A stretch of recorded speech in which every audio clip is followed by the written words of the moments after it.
It's time for Dodger Baseball.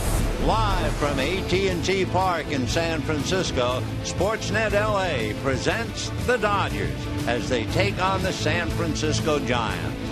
Hi, everybody, and a very pleasant Saturday to you, wherever you may be. Dodgers and Giants sums it all up. They're after each other again. Right now, the Giants, by losing last night, are a half a game in front of the Dodgers. So, should the Dodgers win today, they'd get back into first place by a half a game. On paper, it looks like a cinch for the Dodgers. After all, Clayton Kershaw is going to the mound, 11-2. He won a strong 7 innings against the Giants once this year, struck out a bunch but had no decision.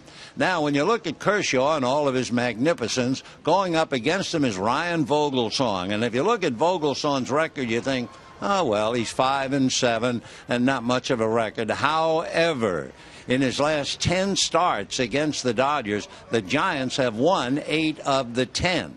And for Vogelsong, he has 8 no decisions. So he's right around winning and losing every time he goes to the mound. And the one thing we all know out of experience, once you think you have it figured out, boom, here comes the upset. So we just toss that in, sit back, don't take it for granted. It's Kershaw and Vogelsong, and we'll be back with the ball game right after this.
Pleasant, wonderful Saturday night to you, wherever you may be. The Giants and the Dodgers eager to get after each other. In fact, D. Gordon is about ready to step in the batter's box.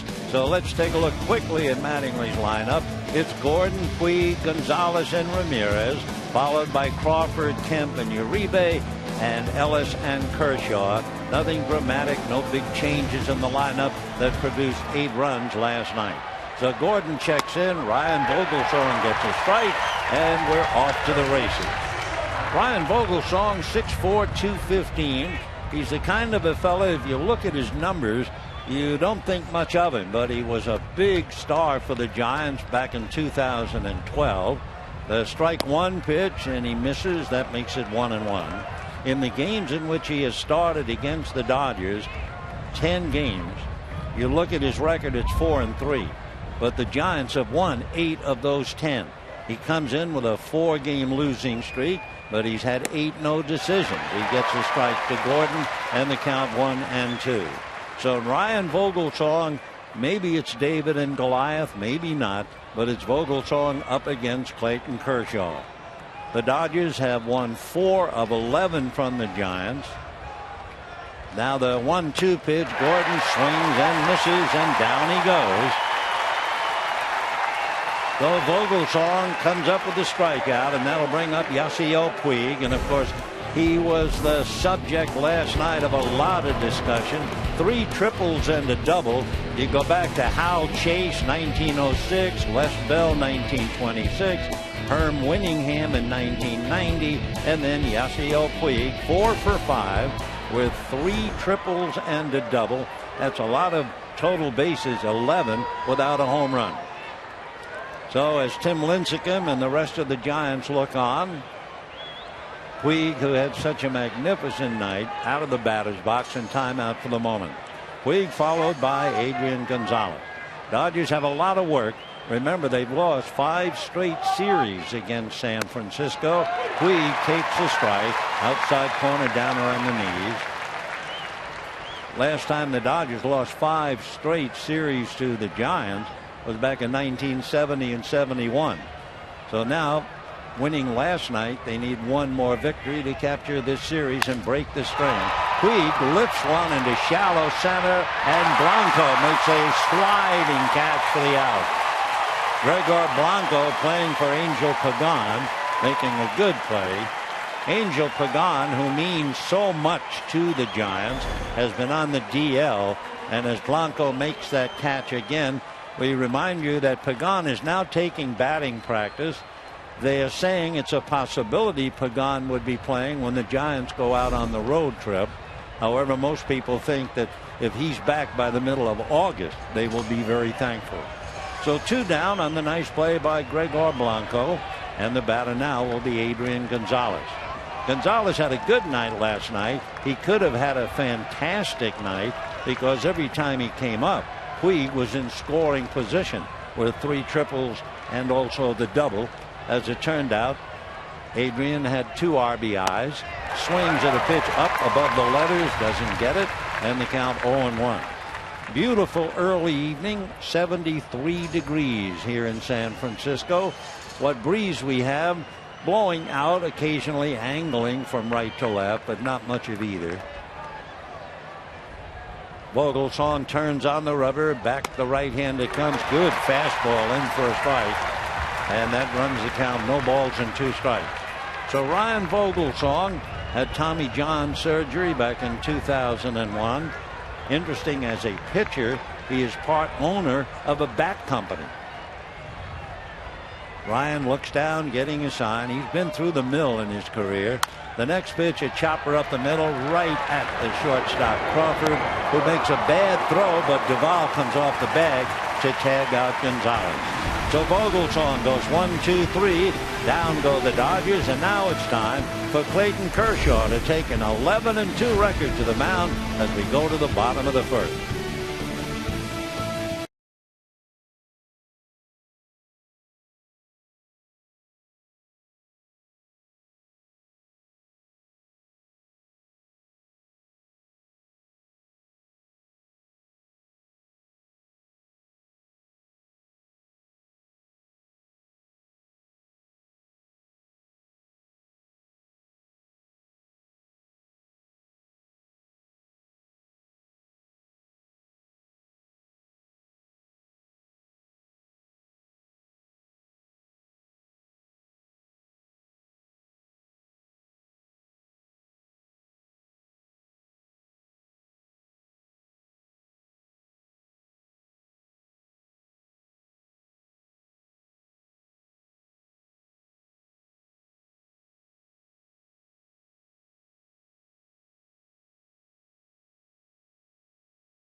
Bruce Bochy has to be a troubled manager. His ball club has really been suffering from injuries. It's been a disaster at second base as Marco Scutaro went down. Adrianza went down. They finally went out and got Dan Uggla. They've also lost their catcher, Hector Sanchez. Took that nasty foul last night. So he's on a 7-day concussion rule. They brought up Andrew Susac to back up Posey. His lineup, well, the same familiar names, Hunter Pence and Gregor Blanco. Buster Posey hitting third and Pablo Sandoval hitting cleanup. Michael Morse, the rookie Adam Duvall at first base. The newcomer Dan Uggla at second. Brandon Crawford and Ryan Vogelsong. And by the way, the Giants picked up right-handed Jake Peavy. Remember Jake when he was with San Diego, an outstanding pitcher. And Jake Peavy will go against Hyun-Jin Ryu tomorrow in the final game of the series. By the way, Peavy's lifetime when he was with San Diego, 14-2. And Matt Cain is now sidelined as well as Hunter Pence fouls a pitch back, and the count no balls and 1 strike. Hunter Pence hitting .298. You would think he invented the word hustle. 13 home runs, 41 runs batted in. A terrific player and a great guy in the clubhouse as well. Strike 1 pitch on the way. Hunter backs off and it's low and inside. 1 ball and 1 strike.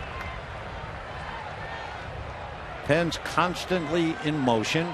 The old line is so true. He would indeed make Coffey nervous. Kershaw comes back 1-1. Ground ball to third. Nice hop for Uribe. Throws on the run to take care of him. And we have 1 away. And Gregor Blanco, the center fielder, coming up. Let's take a look at the Dodgers with the leather. It's Crawford, Puig, and Kemp in the outfield. And for the infield, Juan Uribe, and then Ramirez, Gordon, and Gonzalez. A.J. Ellis always behind the plate to handle his buddy Clayton Kershaw. For the Giants, something wrong has happened to the ball club. You may remember at the early part of the year, the Giants were 22-9 here at AT&T Park. Kershaw ready, fastball, little low ball 1-0. Something happened. They turned around and have lost 17 of the last 23 at home. So all of a sudden, it has really disappeared, the charm of AT&T Park for San Francisco. Kershaw down and away, 2-0 the count to Blanco. Gregor doing his best shot to fill in for Pagan. Bochy, of course, concerned. The Dodgers coming in here winning with Greinke. Now the thought of Kershaw and Ryu. 2-0 pitch on the way is fouled off to the left, out of play. 2-1. Of course, the Giants with a lot of talent brought them championships in 2010 and again in 2012. Bochy doing a great job managing the ball club. The former big, quiet backup catcher in his play day. Kershaw ready now, and the 2-1 pitch to Blanco, and that's swung on and missed. 2-2. It's a tough time to start a game at 6 o'clock or thereabouts. A lot of sunshine in the outfield. The mound is now in shadows, yet there are fingers of sunlight in front of and beyond as you look down at the mound. 2-2 pitch out of the way. Big curveball off the plate. Ball 3. Sitting up here looking down, it looks like the pitcher starts his windup and begins to release the ball in the sunshine. And then as he starts his follow through, then it comes back out into the shade. 3-2 pitch on the way. Fastball hit by the mound into center field for a base hit. So Gregor Blanco singles, makes a turn and holds on. And the batter will be Buster Posey.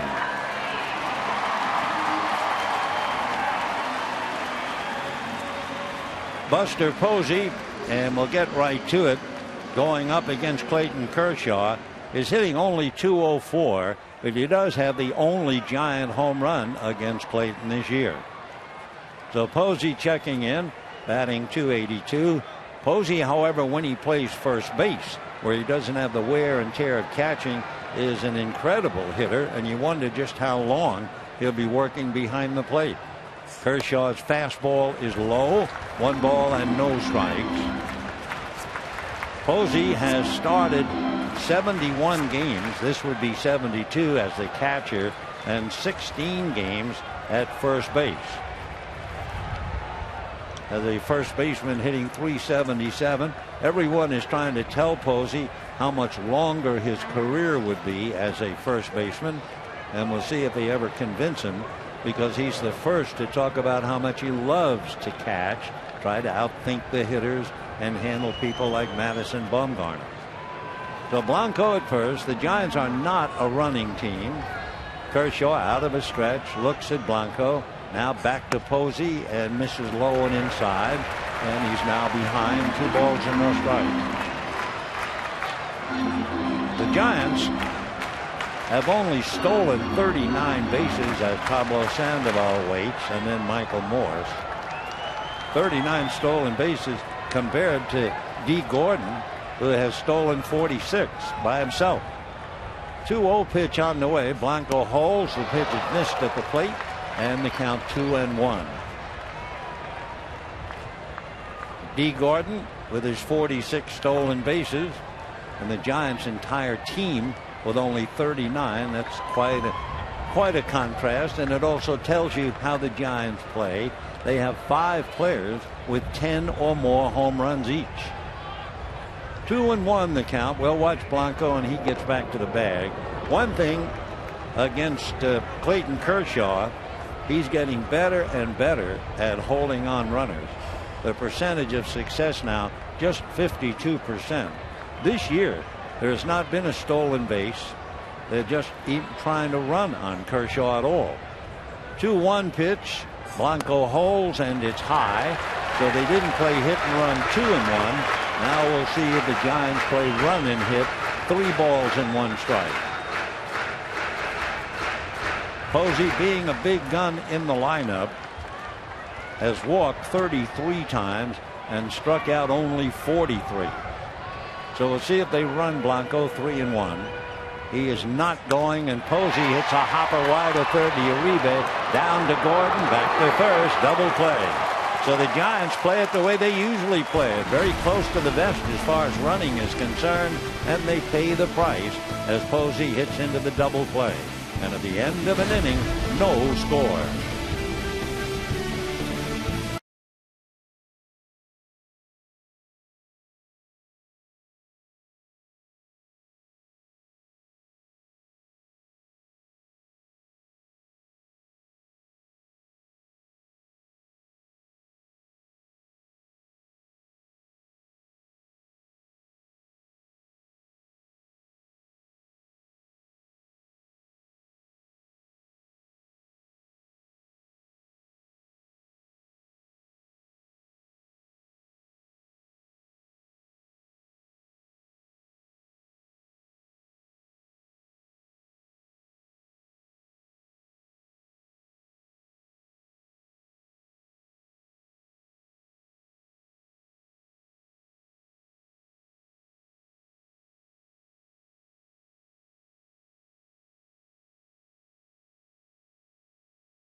Afternoon, early evening up here. A lot of folks out on the water. McCovey Cove. Usually, yesterday we had a virtual regatta out there. And now to the second inning. It'll be Hanley Ramirez, followed by Carl Crawford, and then Matt Kemp.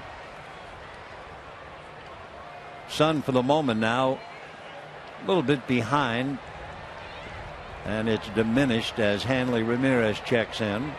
So most of the infield now in shade. Up the middle, however, that'll stay in the sunlight for a while. although on the monitor it looks brighter than it really is. And the first pitch to Hanley, a hopper to third, knocked down, recovered by Sandoval, guns it over to first in time. So Ramirez hits the ball hard, but Pablo stays with it, and we have one down. We were talking about it last night. During this series, you see some wonderful third base with Pablo Sandoval backing up Vogelsong and Juan Uribe backing up Kershaw. Two fellas don't get too much noticed about their Gold Glove prowess, but boy, they can field that position. So here's Carl Crawford, shows bunt, takes low, ball one, 1-0 the count. Crawford hitting .242, 4 home runs. He was on the outside looking in last night, went 0 for 5, but he was robbed twice of possible base hits. The 1-0 pitch is fouled away. Crawford hit a line drive in the 5th inning last night. A leaping backhand catch by Michael Morse, who was playing first base, took a hit away from him. And then in the 8th inning, Brandon Crawford went out and made a fine play. So because of that, Crawford wound up going 0 for 5. The 1-1 pitch inside under the elms. 2-1 the count. One out, top of the second. Ryan Vogelsong matched up against Clayton Kershaw, Jake Peavy, and Hyun-Jin Ryu tomorrow evening. 2 balls and 1 strike. Crawford takes a look, pays the price, and the count 2-2. The plate umpire, we've never seen him umpire before. His name is Adam Hamari. Hamari, a minor league umpire for the last 8 years. Lives in Michigan, 31 years old. Crawford, meanwhile, fouls another one off to the left upstairs, and the count 2 balls and 2 strikes. Dodgers with 20 of the remaining 23 against winning teams. Look bad to start off the road trip, losing 4 of 6, coming back with a big victory last night and trying to keep it going. No rest for the weary. They have a very tough schedule. If you want to just take the 3 against winning, would be the Chicago Cubs. 2-2 pitch on the way. Crawford fouls that one off third down the line, and it will wind its way down to the seats in the left field corner. 2-2 the count. Dodgers open up the next homestand with the Atlanta Braves. That'll be Tuesday night. The Angels are also coming to Dodger Stadium, and then the Dodgers are coming to Anaheim. 2 balls, 2 strikes. Breeze blowing from right to left, and the pitch to Crawford is swung on and missed, and down he goes. That would be the second strikeout for Ryan Vogelsong, and the batter will be Matt Kemp. Pretty good breaking ball, and Crawford's swing was just above it as he goes back empty-handed, and the batter now is Matt Kemp. Well, last night everything went against Crawford. Everything went Kemp's way.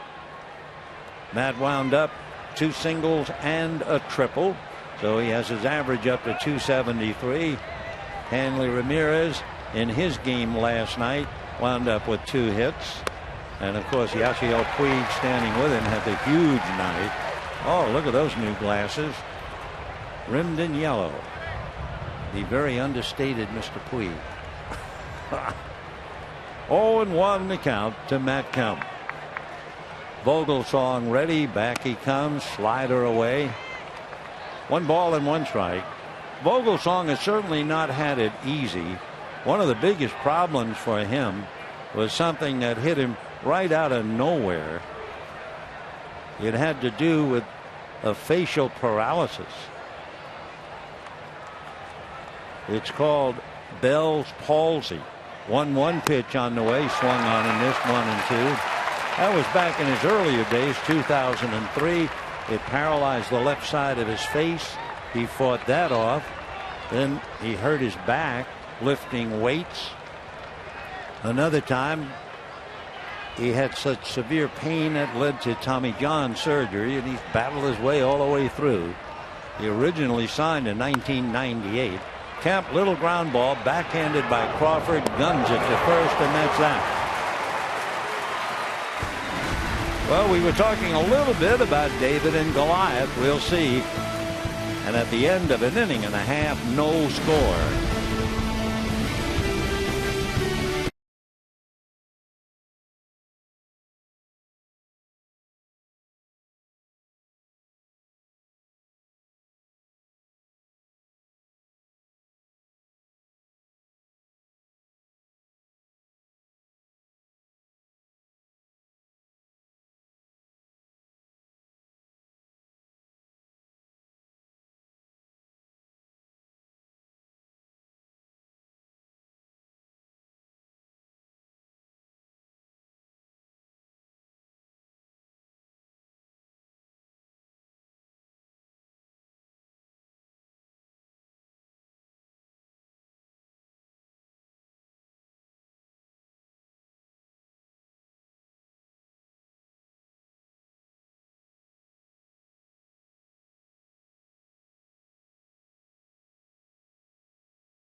Of the second inning, Giants had the only hit. Blanco single, but Posey hit into a double play. So now it'll be Sandoval, Morse, and Duvall in that order against Clayton Kershaw. Pablo Sandoval, a switch hitter, does not hit nearly as much right-handed as left. Overall, however, hitting .292 against Clayton Kershaw, and he promptly fouls the first pitch away, and the count 0-1. When you look at Pablo's numbers, he's hitting .317 left-handed and under .200 batting right-handed. As far as power is concerned, he has 12 home runs, 8 hit left-handed. Strike one pitch on the way, breaking ball inside, little cutter at the knuckles, 1 ball and 1 strike. No score, second inning. Giants in first place by a half a game, and the Dodgers trying to evict them. Kershaw about ready. Sandoval backed out. Breeze has changed again. It's now blowing out towards the water in right field. Sandoval fouls it away. 1-2 the count. That's usually the first thing ball players do when they arrive in a ballpark. They look at the flags, especially in a park like Wrigley Field, Chicago. But it's a good idea to watch them in every park, especially an open park near water like they have here. 1-2 pitch is fouled away, and the count remains 1-2 to Pablo Sandoval. Sandoval in his last 11 games has been red hot, hitting almost .400. And if you want to go for the last better than 3 weeks, he's hitting .333. The 1-2 pitch on the way. Pablo punches late on a curveball. He's lucky he was able to get a piece of that. He waited and waited, then decided it was going to be a strike, and he just did slap it outside of first base. So Kershaw, fastball, then of course the slider, then the curveball and the change. 1-2 pitch on the way. Clayton delivers, and it's fouled away. Big swing on a 93-mile-an-hour fastball. Pablo Sandoval.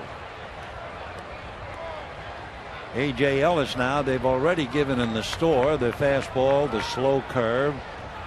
So they'll discuss what we'll do next.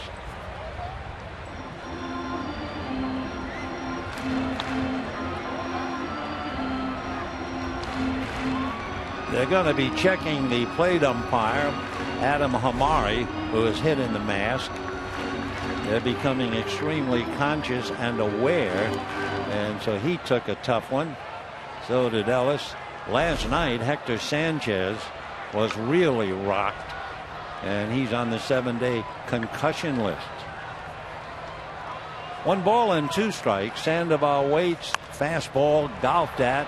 Hit over to Uribe. Plenty of time, and Juan shoots him down.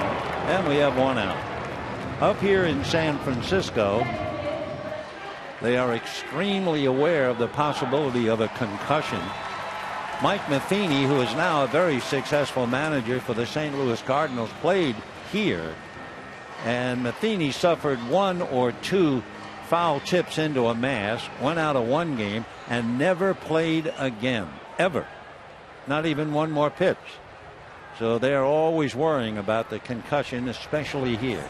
Michael Morse with those crazy orange shoes fouls a pitch away, and the count 0-1. Yes, sir. Those are giant puppies. 0-1 the count to Michael. He has provided the Giants just what they've needed in left field, some sock. 14 home runs, 47 runs batted in. Hits a comebacker, knocked down by Kershaw, who throws him out. Oh, we have 2 down in the 2nd inning, and the batter will be Adam Duvall. Adam Duvall is a young fella and a very interesting one coming up from the minor leagues. He has power, there's no doubt about that. He's hit as many as 30 home runs at San Jose. He had 26 in Fresno. When he first started, he had 22 in Augusta. So because of that power, they're looking to see just how he can do. Right-hand batter. Kershaw into the windup, delivers. Adam takes the strike. He's from Louisville, Kentucky, and transferred to the University of Louisville after leaving Chipola Junior College. He had also attended Western Kentucky.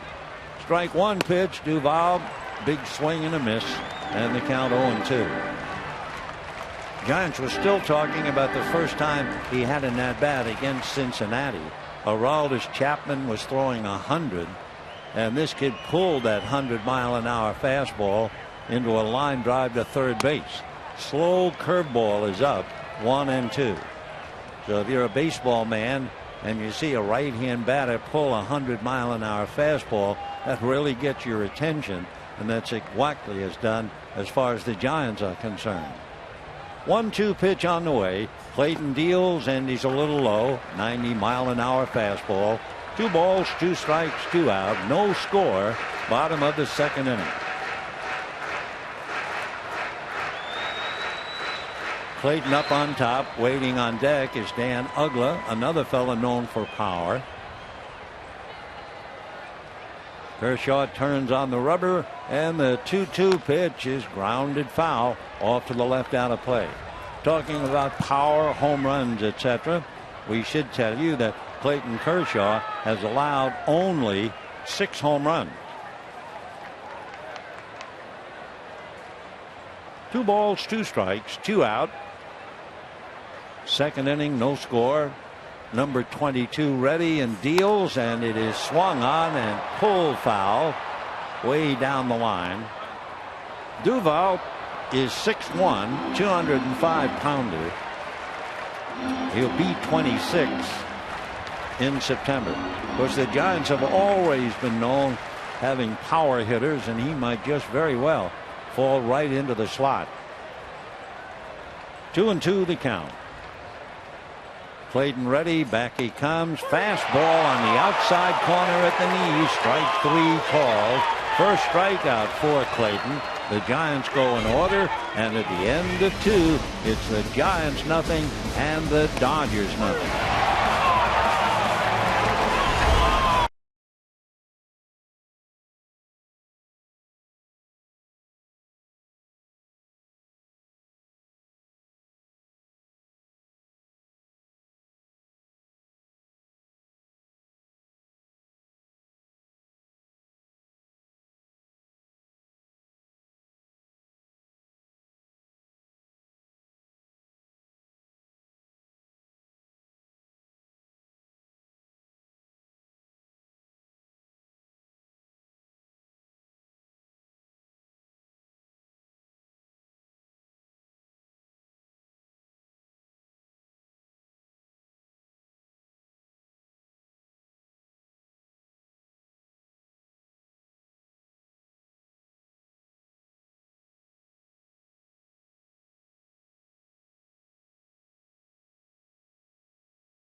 In the ball game. You know, in 1977, Dodgers Garvey, Say, and Baker and Smith became the first set of 4 teammates to hit 30 home runs in the same season. The Dodgers will honor this achievement on Thursday, and the first 50,000 fans in attendance will take home an original 30 home run club bobblehead presented by Security Benefit. Juan Uribe leads off, takes a pitch in on the hands. 1 ball and no strike. So for tickets for the 30 home run club bobblehead, visit Dodgers.com/promotions. Uribe hitting a solid .297. The 1-0 pitch on the way is swung on, skied high down the right field line. Hunter Pence racing out of the sunlight into the shade and makes the catch in foul ground. So Hunter Pence, considering a right-hand batter, he came a long way, wore the sunglasses down all the way because he was squinting up in the sun, and just about that time he was ready to run into the shade and caught the ball and then went into the blackness. Fine play by Hunter Pence. 1 away here in the 3rd. That'll bring up A.J. Ellis. Ellis in last night's game 0 for 4. Did not hit a ball out of the infield. Hitting .209. Looks at a fastball on the inside corner at the knees for a strike, and the count 0-1.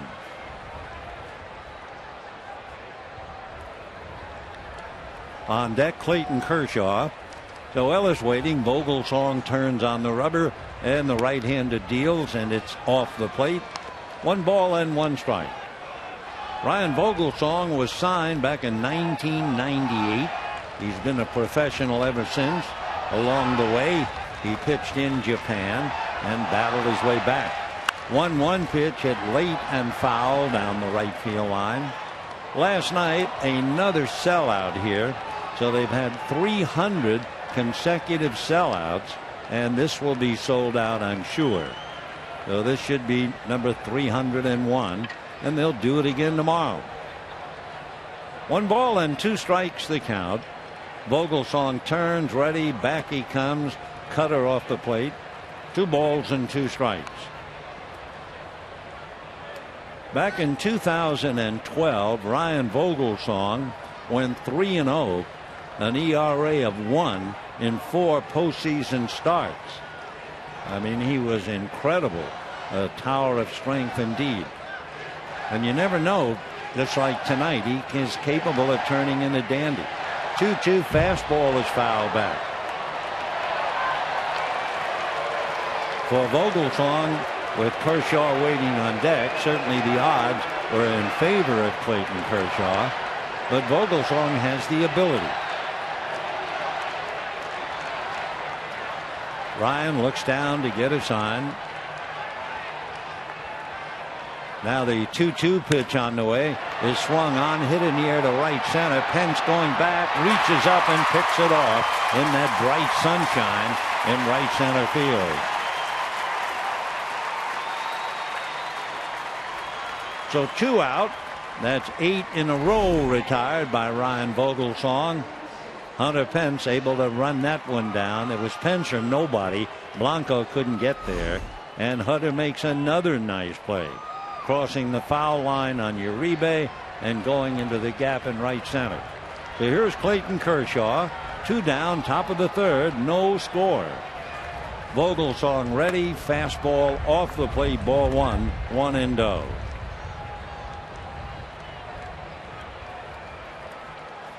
Kershaw, as you know if you've been following the Dodgers, capable of coming up with a base hit. He has 7 of them. Swings, doesn't get the next pitch. He has struck out 1/3 of the time, which is very good. Any pitcher who strikes out less than half the time has to be considered a reasonably talented with the bat. 1-1 the count. Kershaw open stance. Vogelsong back with a breaking ball, hacked at and missed, and a 1-2 count. AT&T Park, beautiful ballpark. 339 down the left field line, 399 to straightaway center, 309 down the right field line as Kershaw fouls it off. The power alleys, 382 in left center, 365 behind Pence and right. It falls away into a wedge, a cutout in right center. That's 421 feet. That was very familiar territory for Blanco and Pence last night, running down Puig's 2 of his 3 triples. Kershaw takes just off the plate, so we've got deuces all over the place. 2 balls, 2 strikes, 2 out, number 22 at the plate. Vogelsong reading Posey. 2-2 pitch, a high fastball, swung on and missed. That'll be the 3rd strikeout for Ryan Vogelsong. The underdog has retired 9 in a row. And at the end of 2.5 innings, no score.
Clayton Kershaw getting ready to face Dan Uggla. In looking at Clayton Kershaw's record against the Giants, it is remarkable. What's remarkable? Not only the earned run average of less than 1.5 runs, but how in the world did he lose 5 games to the Giants? 11-5 and an ERA of less than 1.5. In his only game against the Giants this year, he struck out 9, didn't walk anybody, but he did give up 3 runs and did not factor in the decision. And the Dodgers lost that game 7-4. So for Clayton, 6-2 in his career here, and ready to work against Dan Uggla, followed by Brandon Crawford, a left-hand batter, and Ryle Vogelsong. No score, bottom of the 3rd. Kershaw into the windup, left-handed deals, fastball, swung on, fouled away, 0-1 the count. Dan Uggla, a fellow who had such a string of wonderful years. He had more than 20 home runs, 6 consecutive years to break Joe Gordon's record. Joe was a wonderful second baseman for the New York Yankees. Strike 1 pitch is hacked at and fouled, 0-2 the count. But whatever happened, Uggla hit as high as in the 280s for Florida, 287. And his last year with Atlanta he was hitting 179. So a trip to the minors, he claims he is not thinking about home runs anymore. He looks at a curveball for strike 3 called. So Kershaw comes up with his 2nd strikeout. Take another look. Beautiful breaking ball up there and right across the zone. So now the batter is Brandon Crawford, left-hand hitting shortstop. Left-hand hitters don't do very much against Clayton Kershaw, but then again, right-handers don't do very much either. Crawford hitting .237, a wonderful defensive shortstop with 8 home runs, 44 runs batted in. Clayton ready and delivers, and the pitch in on the inside corner for a strike. 0-1 the count. How has Brandon Crawford done in the past? He is 1 for 14 against Kershaw. Strike one pitch on the way. Brandon checks up on a strike, and the count 0-2. So Crawford in a hole right now. No balls and 2 strikes. Been struggling of late. Last 10 games hitting less than 170. Strike 2 on the way to Brandon Crawford. He looks, and it's just off the plate. Ball 1. 1-2 the count. Interesting, after seeing all the triples last night, the Dodgers had 5 of them. Brandon Crawford has 8 triples for the year. Hits one to Adrian, who spots it to Kershaw coming over, and just like that, 2 down. So Kershaw has faced only 8 men, although he did give up a base hit to Blanco. Posey hit into a double play. And on the other side of the coin, Ryan Vogelsong has retired 9 in a row, striking out 3. So here's Vogelsong. That's right-handed. He has 5 hits, including 2 doubles, and strikes out less than a third of the time. So not a bad hitter, perhaps. And he takes ball 1. 1-0 the count to Vogelsong. Kershaw into the windup. No score. Bottom of the third. He's high with the next pitch. 2-0 the count. Dodgers and Giants in their 12th of the 19 meetings. There's 1 more tomorrow. Then there'll be 3 at Dodger Stadium late in September. 3 the middle of September here on the 12th, 13th, and 14th. So both managers know they're in for a battle. Half a game separating them right now. 2-1 pitch on the way is low. Ball 3. So Kershaw with Hunter Pence on deck goes 3-1 to Vogelsong. Clayton ready, and here he comes. Fastball hit in the air to shallow center. Puig is right there to make the catch, and that will be that. So 9 up and 9 down really on each side, and at the end of 3, no score. D. Gordon will be leading it off in the 4th inning, but at the end of 3, 0-0.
No scores. We go to the 4th inning. By the way, be sure to join us for the next episode of Connected With, and we'll sit down with former third baseman Ron Cey as he talks about how he dealt with the rivalry with, among others, the Cincinnati Reds. So don't miss Connected With Ron Cey That's tonight at 10 p.m. on Sportsnet LA. So Clayton Kershaw through 3 innings has allowed 1 hit but faced only 9 men. Had Buster Posey ground into a double play. For Kershaw, started out easily enough, 30 pitches in the first 2 innings, and then retired the side in order in the 3rd. So the Dodgers now trying to scratch a run for him, and it'll be Gordon, Puig, and Gonzalez. With 12 pitches in the last inning, that brings Kershaw to 42 as we go to the 4th inning. Dodgers will have Gordon, Puig, and Gonzalez in that order. Gordon struck out in the 1st inning. D last night joined the fun. He had a triple and 2 singles. Pulls up on the first pitch, down and away, ball 1. First place riding on the outcome, and it figures to be that way right down to the wire. We mentioned earlier on the 1-0 pitch, that's inside, ball 2. Giants short on pitching. They might have lost Matt Cain for the remainder of the year. We're not sure. But Matt standing there taking in the game. Tim Hudson alongside of him. But if Cain is out, they are really hurting. They picked up Jake Peavy, a Cy Young Award winner, who had a great record when he pitched in San Diego. Ground ball smothered by Ugla to take a hit away from D. Gordon. So Dan Ugla takes a hit away from D. Talking about Jake Peavy, he was acquired from the Red Sox for 2 minor league pitchers, Edwin Escobar and Heath Hembree. He struggled with a 1-9 record, but that, of course, against the American League with the DH. Bruce Bochy remembers him. He played for Bruce in San Diego. So they'll have a very knowledgeable pitcher who might very well be more comfortable back in the National League. We'll see. And the Giants are gambling, and they'll find out about him tomorrow night against Hyun-Jin Ryu. Ground ball to the right side, a little English on it. Boy, that thing looked like a squirrely top going down.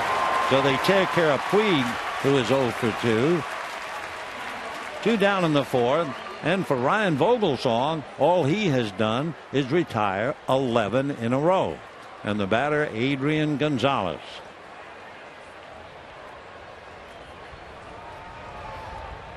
So Adrian with the bases empty coming up, hitting .259. 15 home runs, 67 runs batted in. He's certainly been the butter and egg man for the Dodgers, delivering throughout the year. One thing, of course, for Don Mattingly, who played first base, is to try to figure out those particular days when he thinks that Adrian would need a rest. With the 4 days off for the All-Star game, he should be in pretty good shape. The Dodgers playing their 8th game since the break. And the pitch outside for ball 1, 1-0. Gonzalez grounded to short in the 1st inning. The Giants do not put the load up shift on the right side. They do swing the infield around towards first, and Ugla a good 5 or 6 feet out into right field. And once more with motion now, beat LA as the Giant fans come alive. The 1-0 pitch is swung on, line to right in the sun. Pence lost it. It went right by him to the wall. And going into second base with a jog is Adrian Gonzalez. That sun is vicious out there. Even though he has the sunglasses down, he gestures as if to say, I couldn't see it. What am I going to do? It is brutal at this time of day. A normal night game has not even started here. Normally, they play at 7:15. You can see Pence hopeless. Where's the ball? Hoping it's not going to hit him right at the bridge of the nose. So it's a sun double for Adrian Gonzalez. And the batter will be Hanley Ramirez. So the Dodgers get a big break. The sun is still very obvious, sparkling in center and all the way to right. The rest of the field now in shade.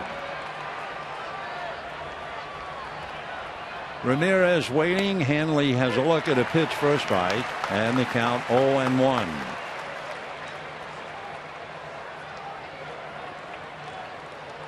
No score, 4th inning. The Dodgers finally get a hit. A line drive lost in the sun by Hunter Pence. Understandably as well.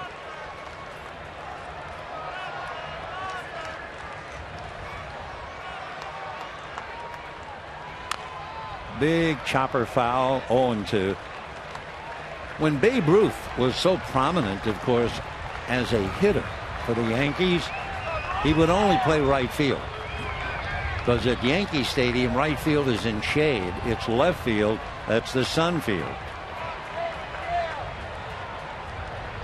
And if you're Babe Ruth, you would play where you wanted to play. 2 out, 4th inning. Gonzalez at second base. No score.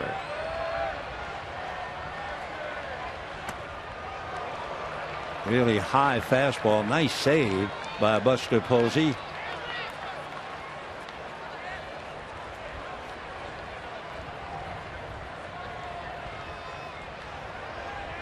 Looking at Ramirez, who's been hit a few times. We check Vogelsong, and Vogelsong leads the Giants in hit batters. He's nailed 7.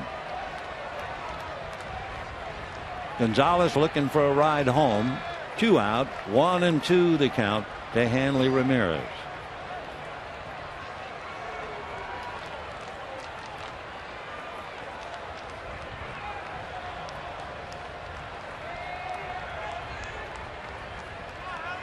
Posey going through a lot of motions behind the plate, not just with the fingers.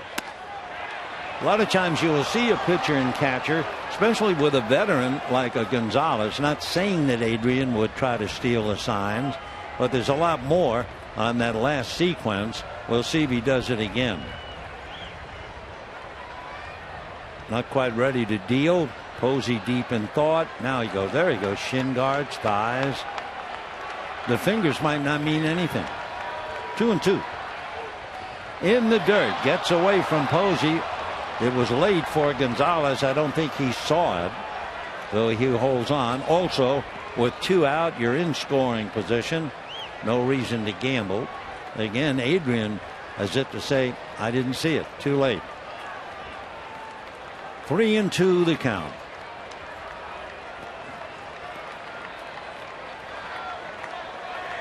Hanley Ramirez, 11 home runs, 50 runs batted in.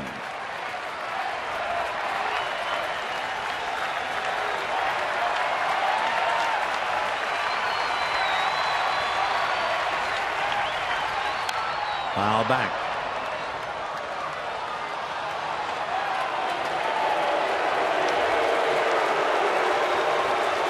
A lot of boos. I think a Dodger fan got the foul ball, and the one who got it is wearing an old Brooklyn cap, but it's good-natured fun, thank goodness.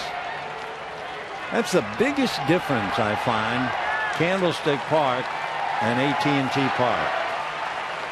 The people here are in a festive mood. Candlestick, there was a lot of meanness. 3-2 to Hanley Ramirez. Gonzalez at second. No score. And we're in the 4th inning with 2 out. This is a foul ball ballpark. There's not much territory at all.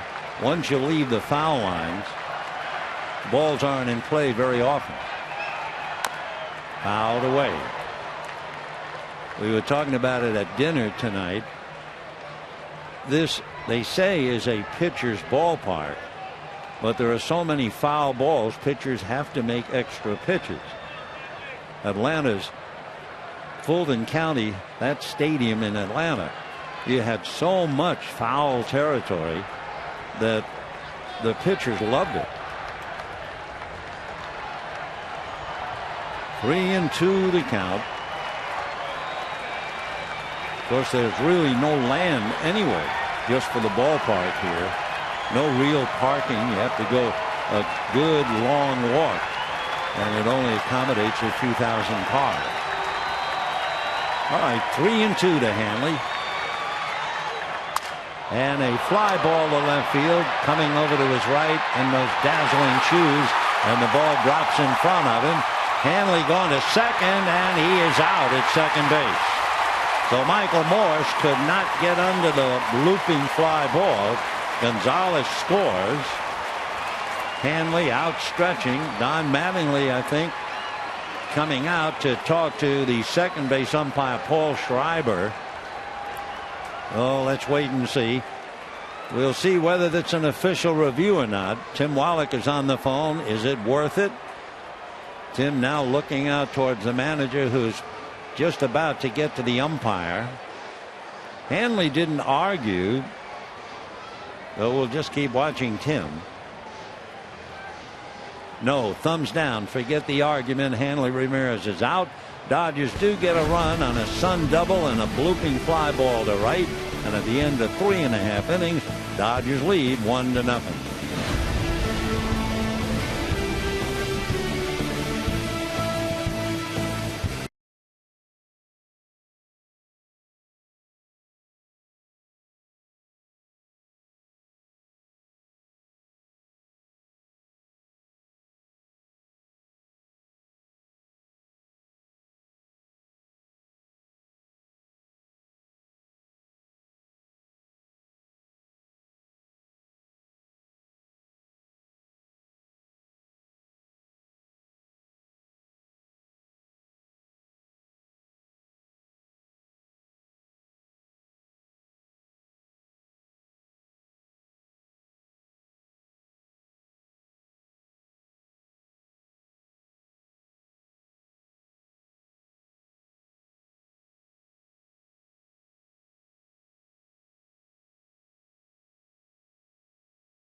As we go to the bottom of the fourth, a Sun double. Adrian Gonzalez lining one. Hunter Pence lost in the Sun, and a bloop single to left field that landed in front of Michael Morse.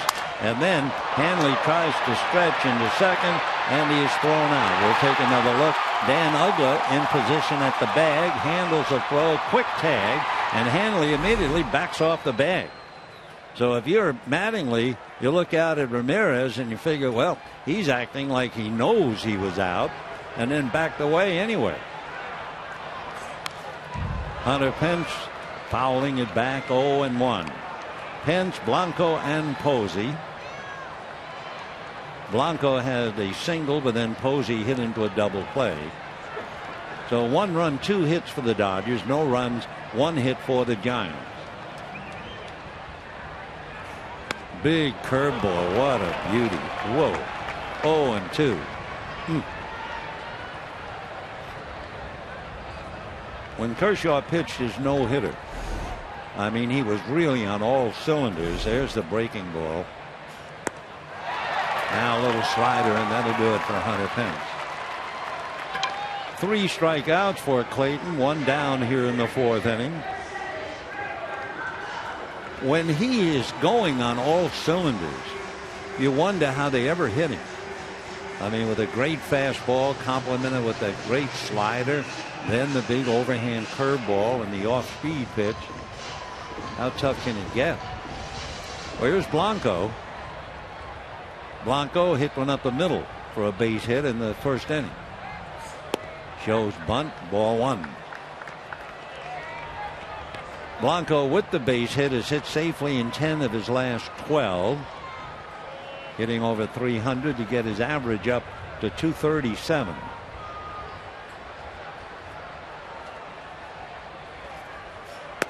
That's in there. Blanco hitting 237.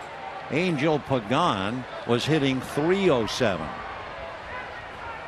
So they've given up a lot when Pagan went down with injury, bad back. 1-1. Fastball lifted to right center. Puig jogging over, and he's there to make the catch. So Yasiel, the wild horse, certainly has a big meadow out there to cover. A spacious outfield here at AT&T Park. He loves to run, so that's the ideal position for him anyway. It'll take a little while, though, I'm sure, for Kemp and Crawford to trust him, because he is out of control. That was the quote that Don Mattingly had when they talked about him playing. Fly ball to Crawford. So a very quick inning. 1, 2, 3. So the only hit, Blanco. At the end of 4, 1-0 Dodgers.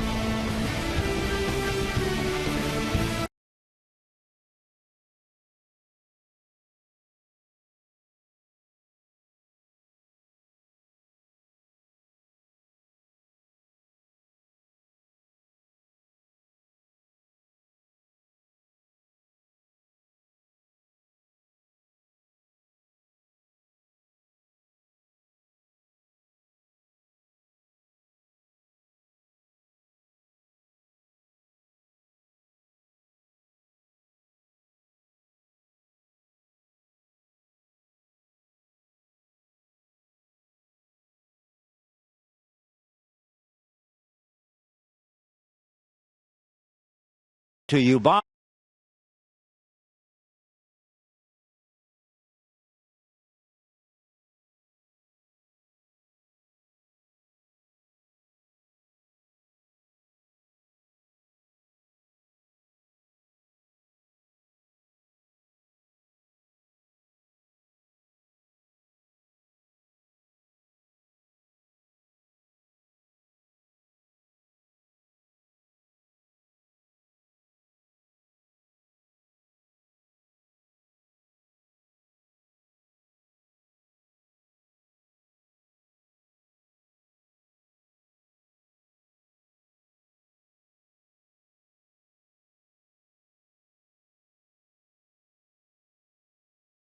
Is brought to you by Jack in the Box. Head to Jack in the Box for the new Jalapeno Ranch or Barbecue Ultimate Cheeseburgers at participating restaurants.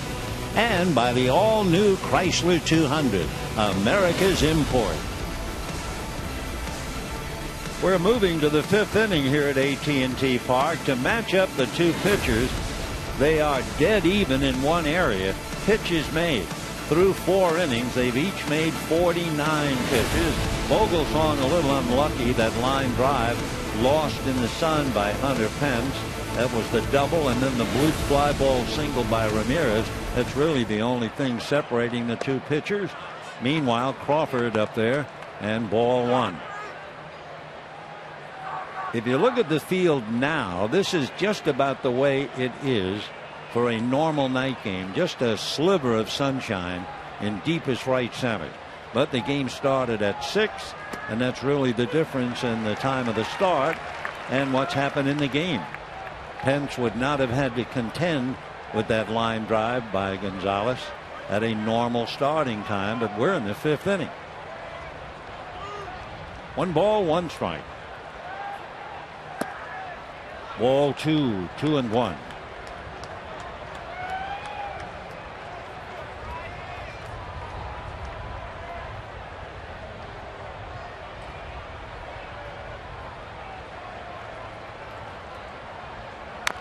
Fouled away. The Dodgers in 1-run games. Not to say this is going to wind up in a 1-run outcome, but nevertheless, the Dodgers have already played 32 games decided by 1 run. The Giants 28. 2 balls and 2 strikes.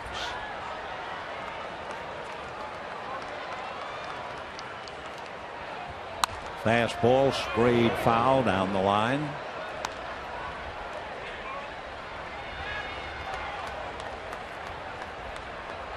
On 1 to Carl. Struck out in the 2nd inning. Then Matt Kemp, who grounded out, and then Juan Uribe, who fouled out.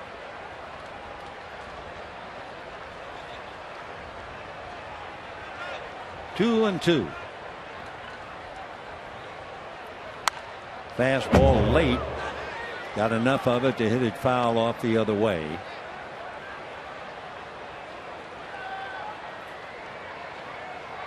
Bright blue canopy overhead, a very light breeze blowing out to right field. It was 73 degrees when the game started. Very comfortable, and a big house enjoying the ball game. Still 2-2. So far, a 7-pitch at bat for Carl Crawford.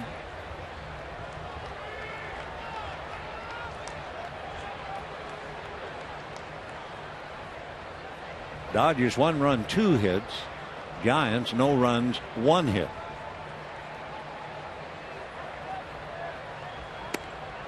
Big breaking ball almost hit him on the left kneecap. 3-2 to count. So an 8-pitch at bat for Crawford, as he just did get out of the way.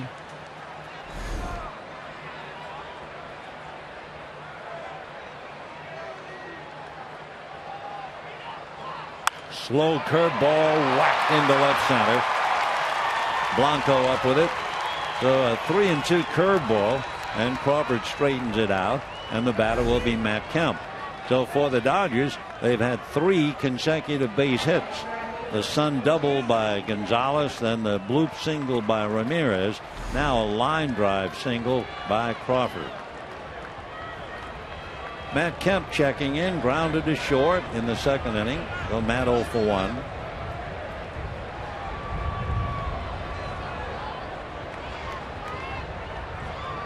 Matt going 3 for 5 last night. Been a good road trip for Matt Kemp. He started this game hitting about .325 on the road trip. 5 runs batted in.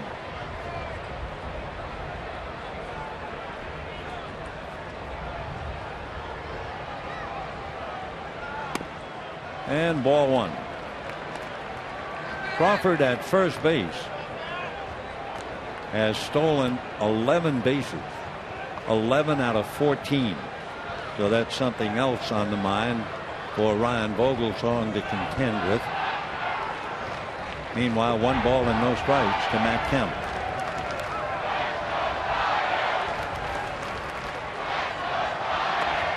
And ball 2.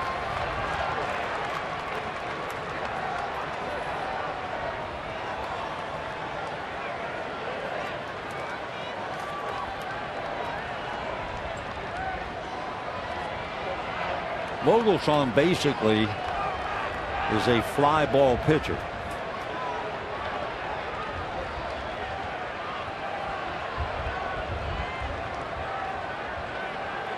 Two and 0 the count. Short lead for Crawford. He's not going anywhere. Meanwhile, a drive to center. That's going to be a base hit. Blanco gets it back in. So that now means the Dodgers have had 4 straight hits against Vogelsong, but the third out was Ramirez trying to stretch a bloop single into a double. So in order with 2 out, Gonzalez had the Sun double, reason to laugh. Ramirez the bloop single for a run batted in, but out at second. And now Crawford and Kemp consecutive hits. Dodgers last night, of course, went on a tear. 5 consecutive hits to break the game wide open. So here's Uribe fouled out to Hunter Pence in the 3rd inning. Pence making a good play, going from brilliant sunlight to foul ground. There's another base hit. Here's Crawford around 3rd. He will score. Kemp stands at 2nd, and the Dodgers now lead 2-0. So all of a sudden, Ryan Vogelsong can't get anybody out. He has given up 5 consecutive hits. Take another look. Uribe hits it hard. Fastball out over the plate.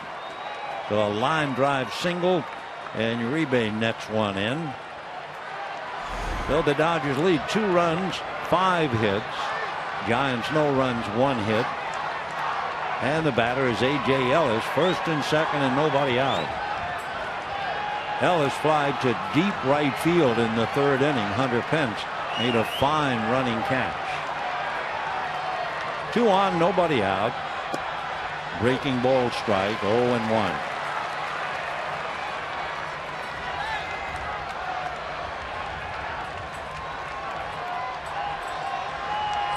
Vogelsong had retired 11 in a row until the Sun double and the bloop single. Now he's given up 3 consecutive singles here in the 5th inning. That just missed. 1 ball and 1 strike.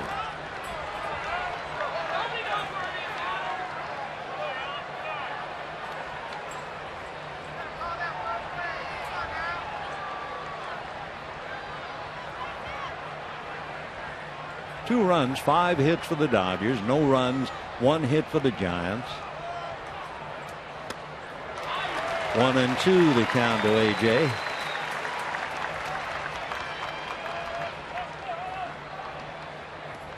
The difference in masks, when you look at the Giants, Buster Posey and Hector Sanchez, the mask is involved with the helmet itself. When A.J. Ellis is behind the plate, like the umpire, Ellis will have the mask separate from the helmet. Little flare over first down the line. Nice play by Adam Duvall. Whoa. So Duvall, the rookie, makes a dazzling play in foul ground. 1 away, and the batter will be Clayton Kershaw. That's a beauty. Little slice foul. Duvall doesn't quit on the dead run, lunges, and then quickly up to check the runners. So 1 away, and here's Clayton Kershaw on a meeting at the mound. Brandon Crawford.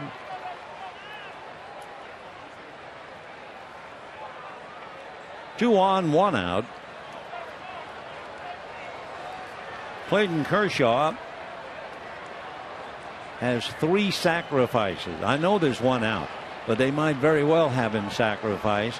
Let Crawford, who's already brought the run in, and that's a strike. Kemp and Uribe out on the lines, and of all, D. Gordon on deck. Sandoval looking bunt, and so is Duvall, as Uribe and Kemp take their leads. Shows bunt, got it down. That will advance the runners. Posey, meanwhile, makes the play. So Kershaw sacrifices. The Dodgers now have runners at second and third with 2 out. Clayton will get 5s as he excels in just about every area. So now Gordon. D has struck out and grounded out.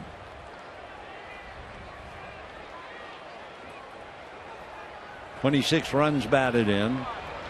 Again, the Giants shorten up even though there are 2 outs. You have a good runner at Matt Kemp at third. Uribe at second. Dodgers lead 2-0. Strike. 0-1. D holding his arms high in the air as if to indicate that pitch was way inside. So Matt Kemp at third, Juan Uribe at second, 2 out, 1 in, and the Dodgers lead 2-0. That's going to go foul down the line, out of play. 0-2. Boy, I'll tell you one thing, those shoes of Michael Morse really stand out. I mean, they're brighter than most stop signs you see out in the street. With the green grass and you sit upstairs looking down, it's kind of dazzling. 0-2.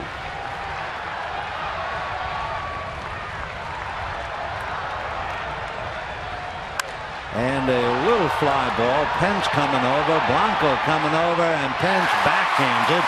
And the ball really carried. And the breeze blowing out to right gave it a big push. And Hunter Pence a brilliant defensive outfielder, makes a huge play. That saved a couple of runs. We can take a look. Crawford single, Kemp single, Uribe single. Dodgers led 2-0. And then the big out on the running play by Pence, and the Dodgers lead 2-0.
Be sure to bring the kids to Dodger Stadium on Sunday, August 3rd. Dodgers and Cubs, and the first 15,000 ticketed kids 14 and under receive their very own Dodgers back to school backpack, compliments of popsicle. So for tickets, visit Dodgers.com/promotion. Wow, back to school backpack. Well, I mentioned the other day, actually got a brochure in the mail advertising Christmas trees. Bottom of the fifth, Sandoval, Morse, and Duvall in that order. Pablo grounded to third in the second inning, 0 for 1.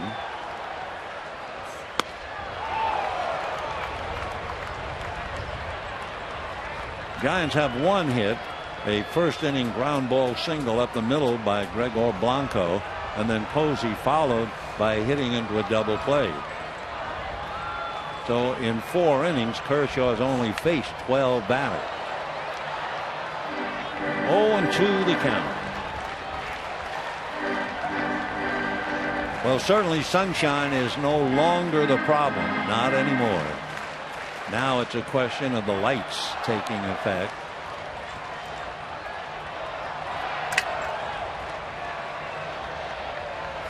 Big, slow curveball, but it stayed out. 1-2.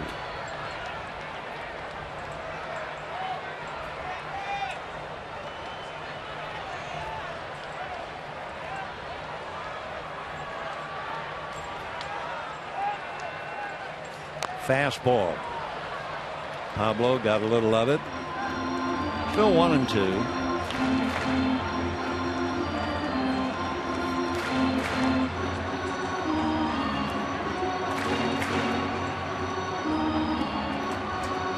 Two runs, 5 hits for the Dodgers. Hunter Pence taking time out to cool off. That's missed at the plate. Tag for out. And 1 down here in the 5th inning. The 4th strikeout for Clayton Kershaw. So 1 away, and Michael Moore's coming up. Moore's hit back to the box in the 2nd inning. Michael is 0 for 1. Morse was born in Jamaica. He is Jamaican, as is his mother. When he played his first game in the big leagues in June 2005, he became the first native of Jamaica to play in the major leagues.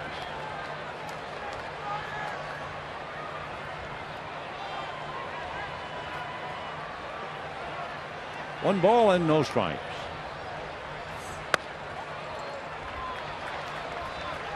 Morse is a big man, 6'5", 230, 32 years old. Last year, all of the different left fielders for the Giants had a total of 5 home runs. Well, they knew where they needed power desperately, and they went out to get Michael Morse, who's hit 14 for Bruce. Well, he has certainly done what they have hoped he would do. 3-0. And he walks. Well, Morse draws the walk with 1 out. It breaks the string of outs, starting when Posey hit into a double play. And it'll bring up Adam Duvall. Duvall struck out in the 2nd inning, made a fine defensive play, and the ball hit by A.J. Ellis.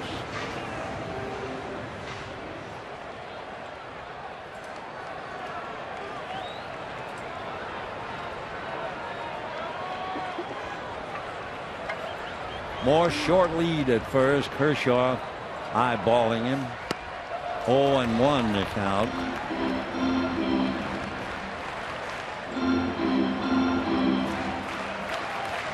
Morse over at first has not been involved in a stolen base.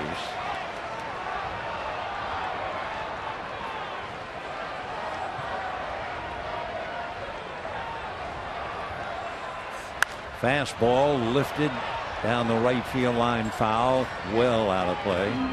Last night, the 300th sellout, they had 41,753. And considering this will be another sellout, probably about the same number.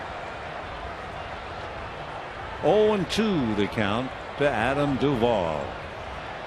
Dodgers trying to move into first place with a win. Half a game separating them right now. Fastball. So Duvall can't come up with it, trying to lift it. 5 strikeouts for Clayton Kershaw. And the batter now, Dan Uggla.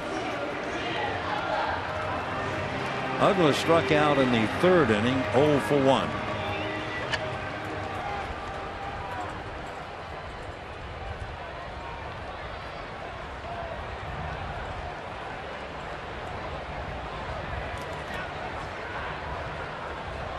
Two nothing Dodgers. Bottom of the 5th. Fastball whacked to left. If it's fair, it's gone. Down the line, going foul. Of course, for Uggla to hit a home run would certainly be no surprise. Just pulled that foul. Even the year when Uggla hit just 179, he had 22 home runs that year anyway. 0-1.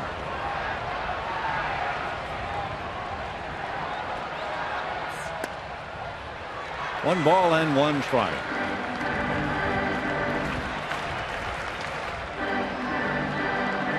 Uggla at 5'11", about 210. 34 years old.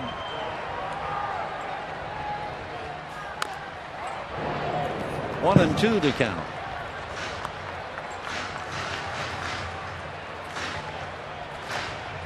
Two down here in the 5th inning. Clayton has not been in any trouble. Gave up a single to Blanco. Posey hit into a double play. Then he was on a roll. Got everybody till he walked Morse. And now with 2 out, he has a 2-strike count on Dan Uggla.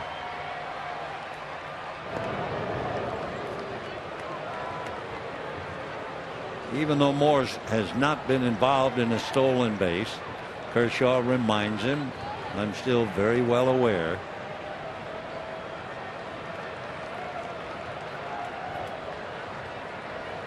One and 2. Curveball, and Uggla can't get it. He out-recorded at first at 6 strikeouts, and Kershaw strikes out the side. Greinke not only struck out the side last night, he also had a 4-strikeout inning, and it's 2-0 Dodgers.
they were celebrating Cooperstown in the Hall of Fame, and two of the inductees were certainly involved with the Dodgers. One would be the winningest Dodger pitcher, Don Sutton. He went in on that date, and along with him, our good buddy and fellow broadcaster Jaime Jarrín.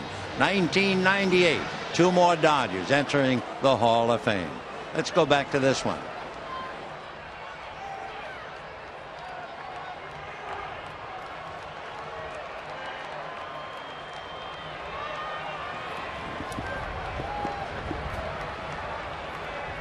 Two to nothing Dodgers, sixth inning.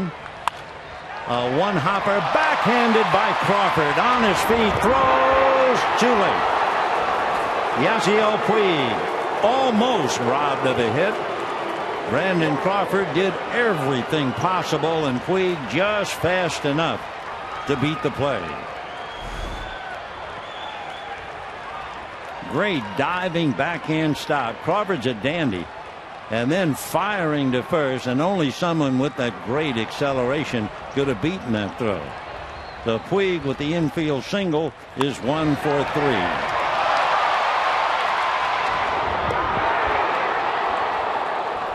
Now with Puig a leadoff single, Vogelsong will be working out of the stretch to Gonzalez, then Ramirez and Crawford.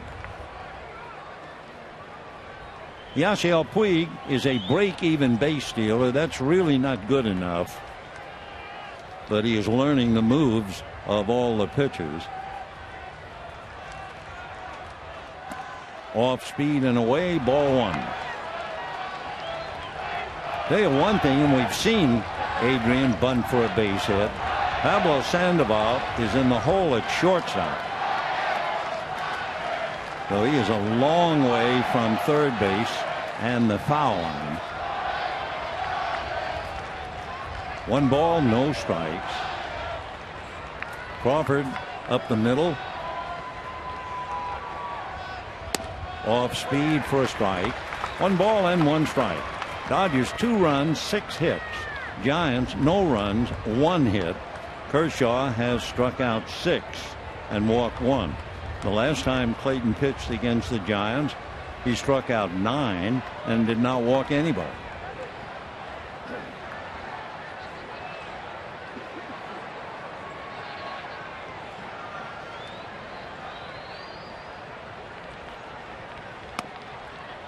Ball 2. Gonzalez in the early hour hit a bullet, and Hunter Pence could not see the ball even though he had sunglasses on. It was that bright in right field. And then Gonzalez was cashed in on a bloop single to left by Hanley Ramirez.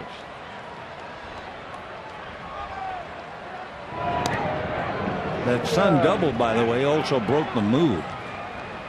Brian Vogelsong had retired 11 in a row until the Sun gave Gonzalez the double, and then Hanley blooped him in. Dodgers added another run in the 5th inning on 3 consecutive hits. Crawford, Kemp, and Uribe. So the Dodgers trying to add to a 2-0 lead. Puig is at first, nobody out.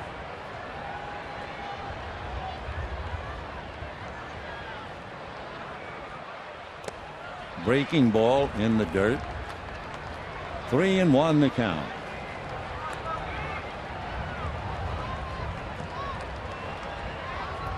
Posey trying to get Vogelsong through another tough spot. 3-1. Lorenzo Bundy looked over to Don Mattingly, who tapped the top of his head. We'll see if that means Puig is going. Now the Giants shift Crawford. He's actually a little bit beyond second base. Puig's not going, and it's fouled away. So a full count to Adrian Gonzalez. Obviously, a pat on top of the head didn't mean much. We'll see what Bundy's message is now. Will they run Puig 3-2? Gonzalez has walked 39 times, but he has struck out 71 times. So we'll see if that means anything about running Puig. Puig goes. And so does the ball into the gap in right center. Base hit. Blanco cuts it off. Puig will stop at third. Into second base goes Gonzalez. And the Dodgers are in business again. Second and third and nobody out. So Adrian had a line drive double to right and a line drive double to right center. Second and third, Ramirez, Crawford, and Kemp coming up.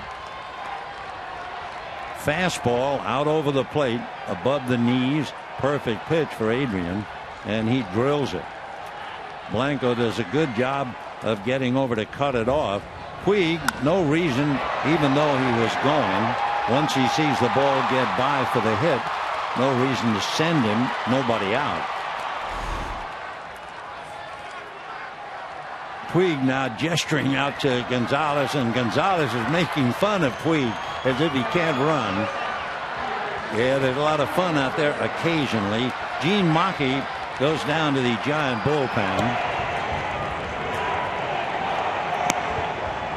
So Adrian coming up with a big double.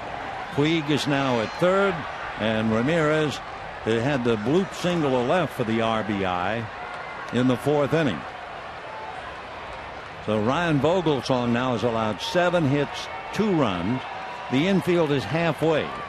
Nobody out.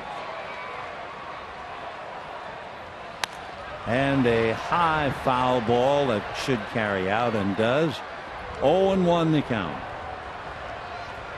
Hanley 1 for 2 with Crawford hitting back of him.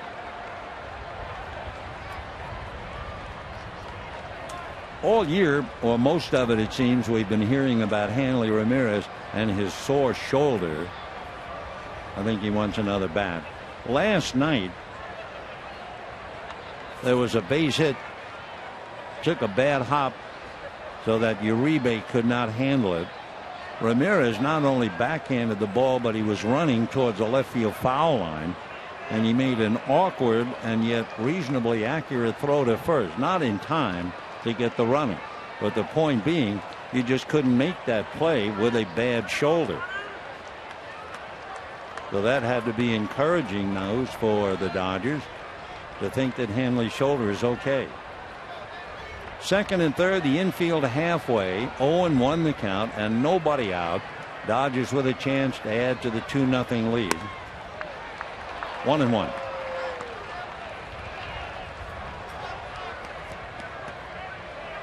We mentioned earlier the Giant big problem, a problem shared by the Dodgers, not winning at home. Giants have lost 17 of the last 23 at home. Fastball strike, 1-2. Dodgers have struggled all year at home, and they are 1 game above 500. The Giants, who were 22-9 earlier, are now 2 games above 500 at home. 1-2 the count to Hanley Ramirez. Fouled off. Of course, for the Giants right now, they have to worry 1 base hit. Would need 1, maybe 2 more runs, and to give the left-hander Clayton Kershaw a 4-0 lead would be huge.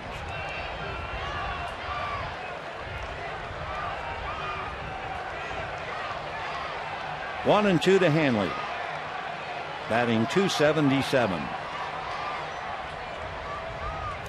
In the dirt, blocked nicely by Posey. Vogelsong does not have a wild pitch. Lincecum, for instance, has 9. So that was a good save for Buster Posey. 2 balls and 2 strikes the count. Dodgers lead 2-0 with a chance to add to it. That left hand, which was hammered in St. Louis with some pretty heavy padding. Carl Crawford waiting on deck, and a 2-ball 2-strike count coming up.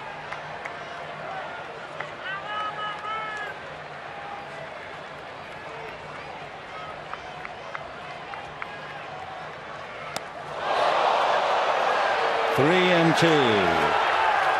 It didn't look like a fastball, but it was enough to knock a hitter down. So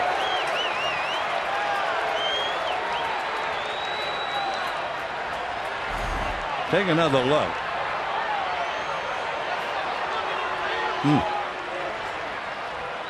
So first base open, 3-2 the count to Hanley, because he got nailed off that shoulder in St. Louis and was also hit on the hand.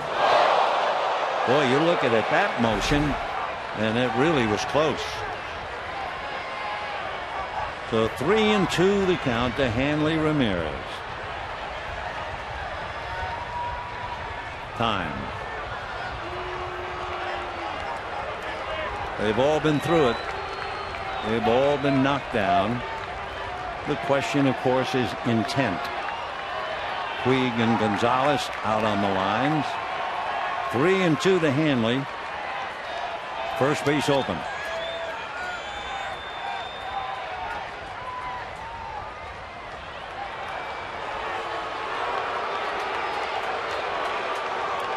What makes you wonder if you're a Dodger, that pitch was so close.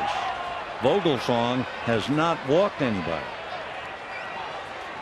So it's not a case of him being wild, and you leave it to the players to interpret whether there was intent or not. 3-2. Ground ball off the glove. Runners hold. Vogelsong throws in time. Hanley holding his hands out as indicate I was saved, but he was out.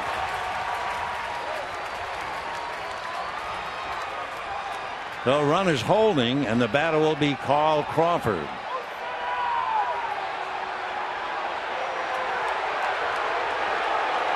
Hanley went to the bag, but he was called out and now walks to the dugout. The reason the crowd is booing.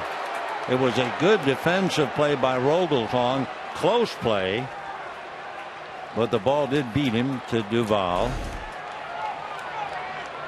So the runners had nowhere to go. Hanley, after being knocked down, sits down, and the batter is Carl Crawford, struck out and singled. Now the infield is up. Strike. They were halfway with Hanley. On deck, Matt Kemp. 2-0 Dodgers, top of the 6th inning. Now remember, in St. Louis,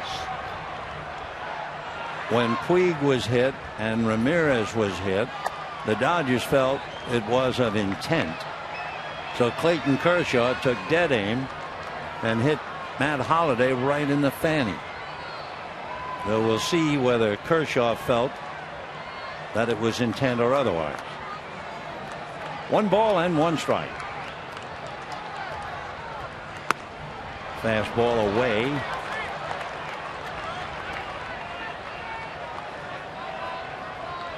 Carl Crawford trying to add to his 19 runs batted in. He has scored a run.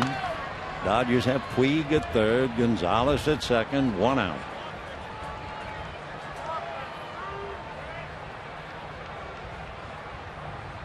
Ground ball to the hole, smothered by Uggla, goes to the plate, but it gets away. Scoring is Puig, Gonzalez to third, and the Dodgers lead 3-0.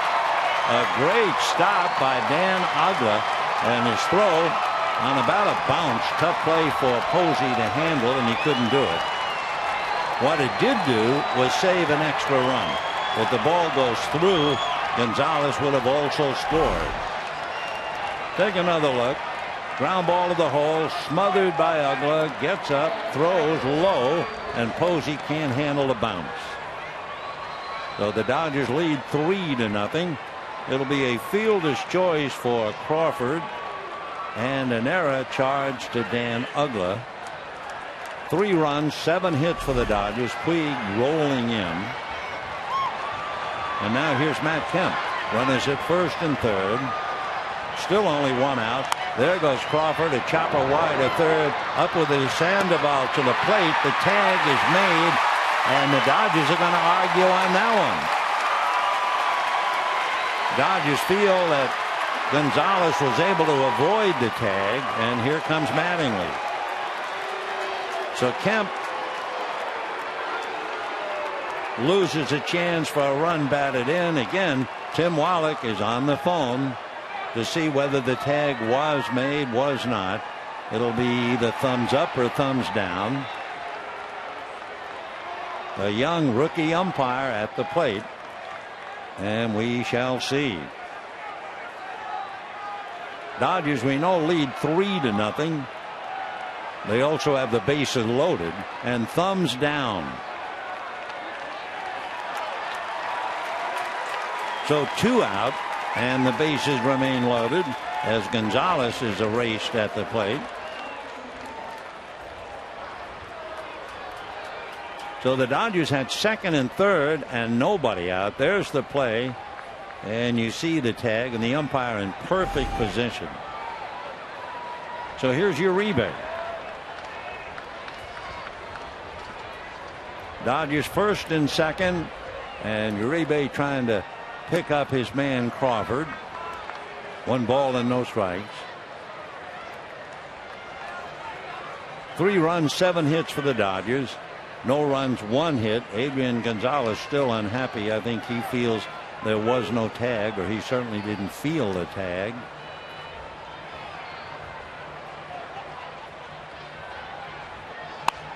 Ground foul outside of first.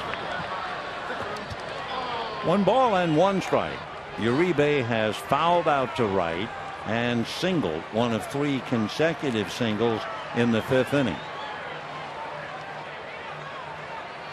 Arriving here tonight, Jake Peavy, the newest Giant. Jake coming back to the National League, coming from Boston, and he'll pitch against the Dodgers tomorrow night. 1-1. Ball 2.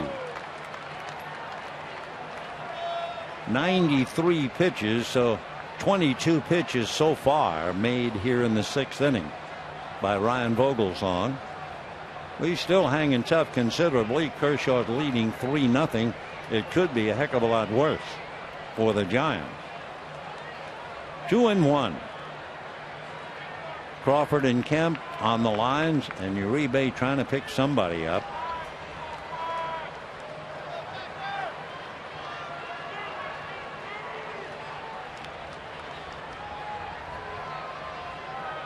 Two balls and 1 strike. Got the fastball. 2-2. So deuce is wild here. 2 balls, 2 strikes, 2 out and 2 on. Dodgers have scored to take a 3-0 lead. Javier Lopez goes running down to the Giant bullpen, and Uribe waits. 2-2.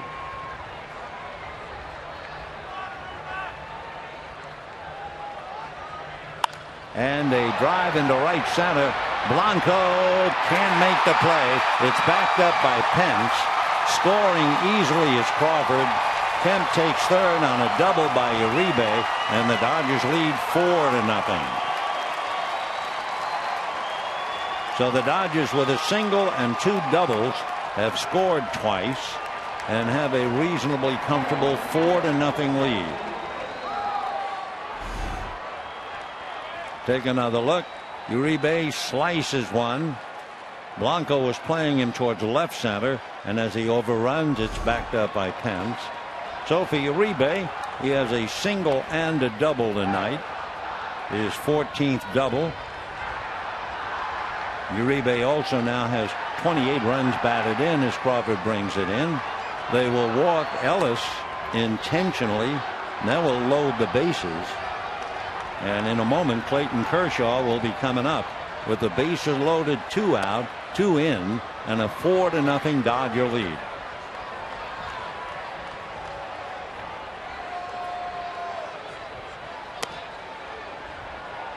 So A.J. Ellis in the number 8 slot, getting the rare intentional walk. It's only the second one that he's had all year. So Vogelsong had not walked anybody. Had one get away to knock down Ramirez. Now he does walk somebody, and that's Ellis. And here's Kershaw. Bases loaded, 2 out. Dodgers leading 4-0. Kemp at third, Uribe at second, and Ellis at first.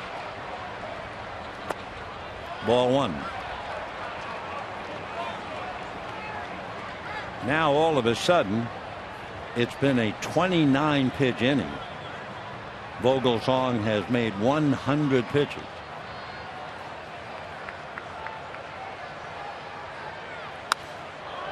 One and one. Kershaw has 1 run batted in this year and a golden opportunity to pick up another. Vogelsong is due to bat second in the bottom of the 6th inning, so conceivably this is his last inning no matter what. Javi Lopez down in the pen, still throwing if need be to go after D. Gordon. That misses. 2-1 the count. So Vogelsong started off retiring 11 in a row. Gonzalez got the Sun double, and things have darkened for Vogelsong ever since. 2-1. 2-2.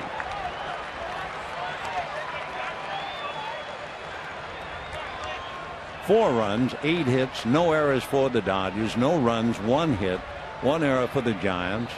Gordon on deck, which I assume is why Javi Lopez is throwing in the pen. 2-2.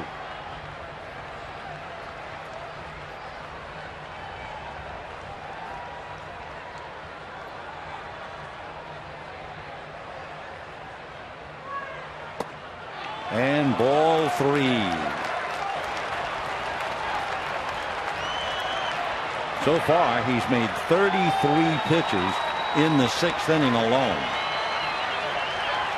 He had made only 49 pitches through the first 4 innings. So they'll wind up the merry-go-round. Everybody goes 3-2, and it's fouled away.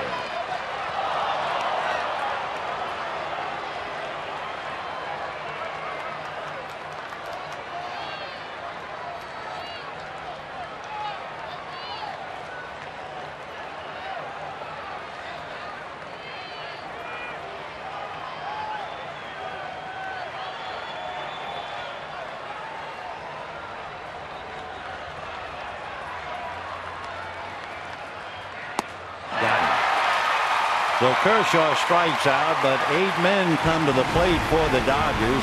2 of them get home, and the Dodgers take the lead in the middle of the 6th, 4-0.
For Dodger Baseball, The Dodgers will honor the longest tenured announcer with any sports franchise ever on Tuesday. Be one of the first 40,000 fans in attendance at Dodger Stadium, and you'll take home a Vince Scully 65th anniversary talking microphone, compliments of Farmer John. For tickets, visit Dodgers.com/promotions.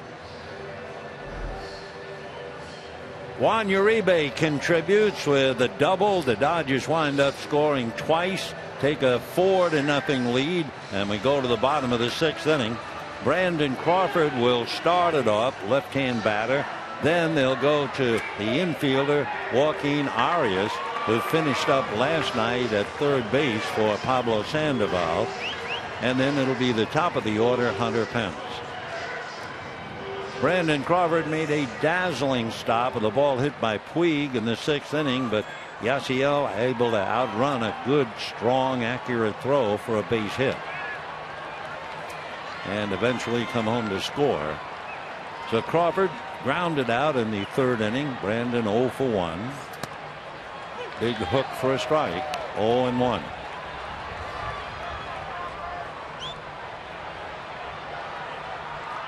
Arias on deck, and then Hunter Pence.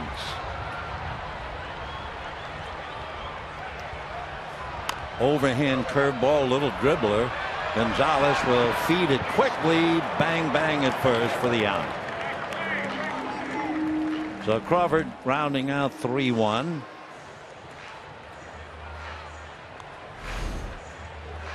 Take another look. They practice it long enough in spring training. Not breaking stride, hanging the throw just ahead of the arrival. 1 away. Joaquin Arias, as advertised, coming up to hit.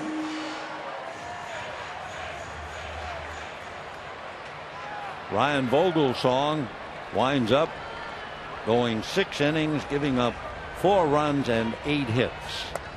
Strike to Arias. Arias, pretty good defensive player, but Vogelsong alone in his thoughts. Ever since that line drive in the sun that was lost by Pence, that changed everything. He was breezing along. He had retired 11 in a row. The Dodgers were not close to getting a base hit. Hunter did everything properly, wearing the sunglasses, but the sun was so bright. He's lucky the ball didn't hit him in the face. He had no idea where it was. Ground ball off the backhanded effort of Hanley Ramirez.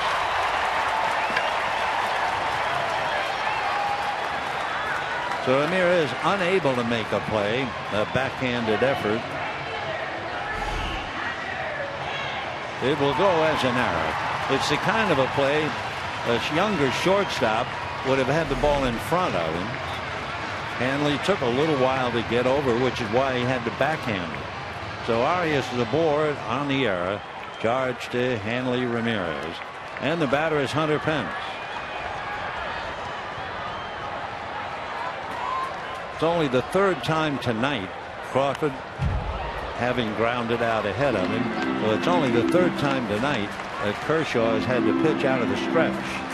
Blanco singled in the 1st inning, and then Posey hit into a double play. Morse walked in the 5th inning, and Kershaw then struck out Duvall and Ugla. Pence has grounded to 3rd, struck out 0 for 2. Sliced foul. No balls and 2 strikes to Hunter Pence. You just wonder, you see the enthusiasm for the game, the complete hustle on every single play in which Pence is involved. He's from Arlington, Texas, originally signed by the Astros. Imagine a field full of players who played as hard as Pence and Puig. Little chopper. The play will be to first base. So Pence hits back to the box. Arias goes to second, 2 down. And the batter is Gregor Blanco. Blanco has singled, flied to center, 1 for 2. He's been running his legs off in center field in this series. The Dodgers last night had the 5 triples. Tonight so far they have 3 doubles.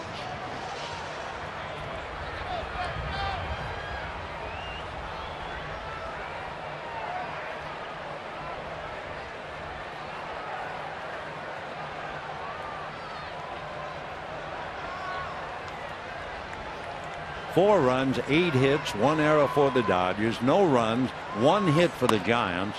That was the single up the middle by Blanco, who was then promptly doubled up on the ground ball by Posey. Arias taking his lead at second.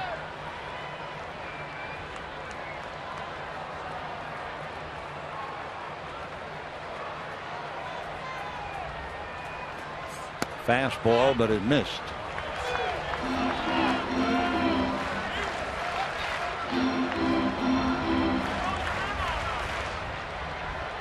Blanco from Caracas in Venezuela.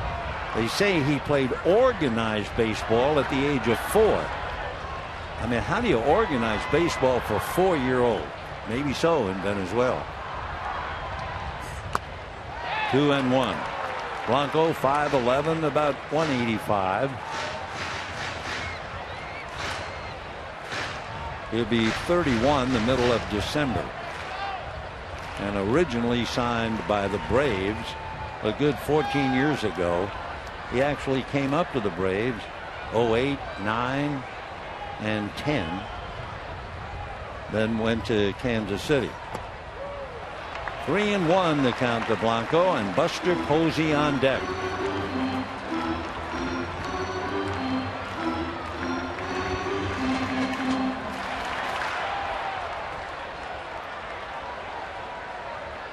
Kershaw has made 77 pitches.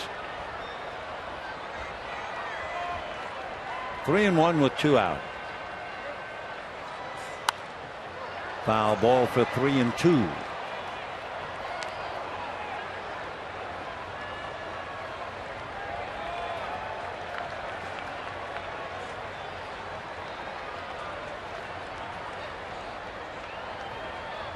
Blanco trying to figure out, what do I get 3-2 from this guy with Posey on deck?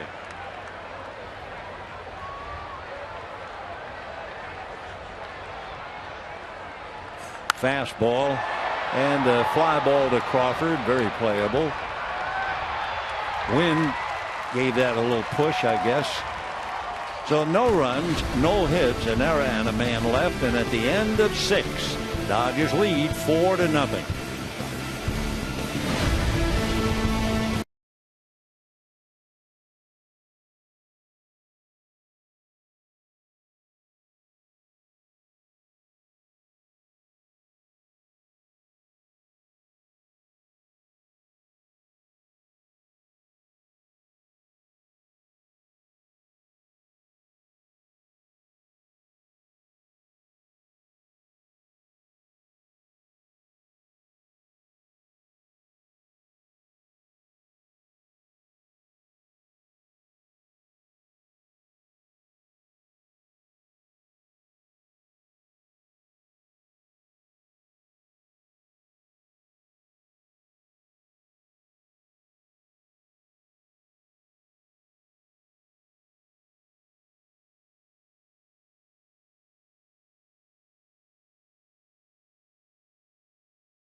Into the 7th inning.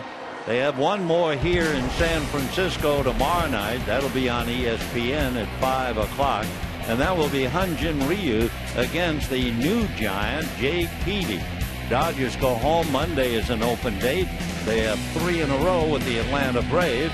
Then they'll play the Cubs and then the Angels. And the Dodgers, the only chance they're playing a team that is not with a winning record would be the Cubs.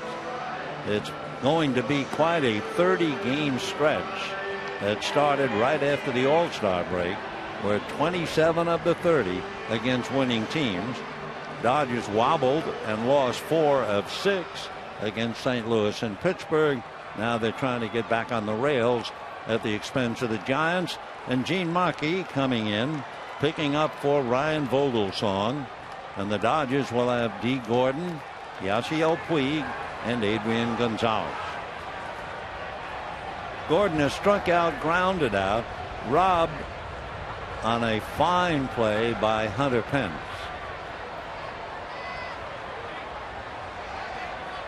Gene Machi out of Venezuela from El Tigre.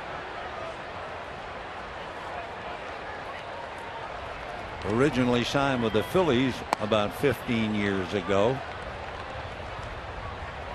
1 ball and no strikes to D. Gordon. Machi's an ex-footer, about 230 pounds.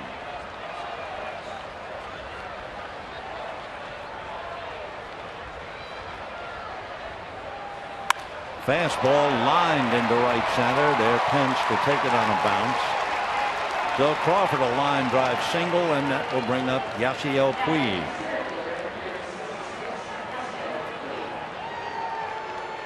Yasiel Puig flied to center, grounded to second, singled, and he had to hustle to get it on a splendid effort by Brandon Crawford. So he's 1 for 3, hitting .315.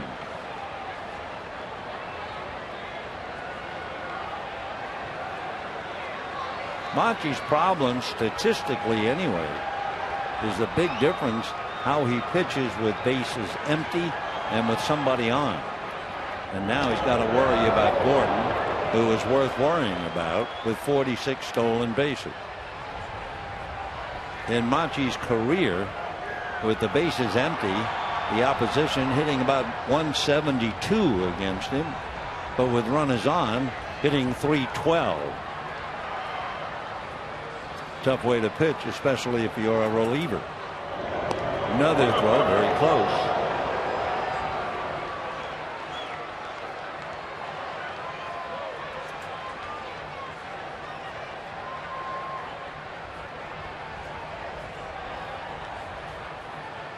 Gordon 46 out of 56.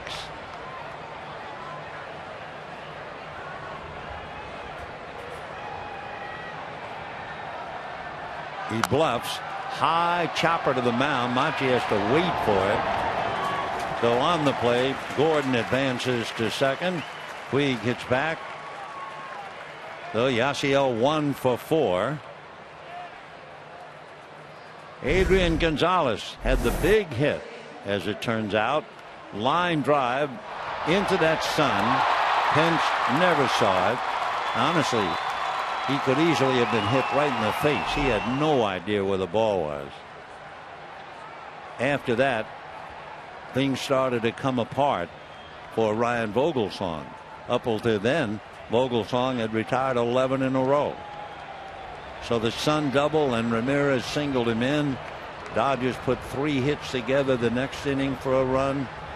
Put together 3 more hits for 2, and the Dodgers lead 4-0. And that's going to be lifted and drop in front of Morse. Rounding third, coming to the plate. Bad throw. Wow, and Gordon scores. So Morse makes a very poor throw. Maybe he wasn't quite sure what to do, whether to go to second base and keep Gonzalez at first. I think he had to figure with D. Gordon's speed, he didn't have a chance, but his throw had nothing on it at all. Here comes the base hit. Morse turns, throws. Maybe it slipped, but it hit the track. So Gordon breezes in easily. For Adrian Gonzalez, 3 more hits, 2 doubles and a single, and a run batted in. Dodgers now lead 5-0.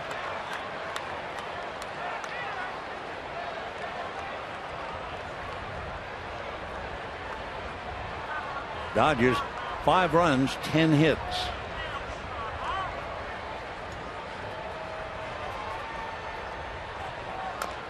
Fastball.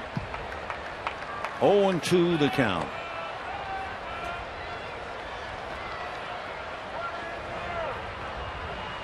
Gene Machi spent over 13 years in the minor leagues, and finally September 1 of 2012 he was called up from Fresno. September the 3rd made his major league debut, pitched a perfect inning, retiring Paul Goldschmidt, Miguel Montero, and Chris Johnson, and he finally made the big leagues. Boy, those are heavy dues. 13 years in the minors. 1-2 the count to Hanley. You know he was flattened on that pitch up and in by Ryan Vogelsong.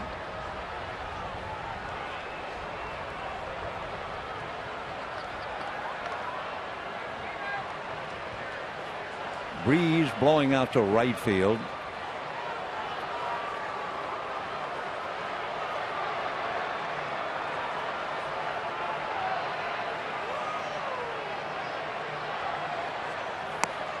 In on the knuckles. 2-2 the count.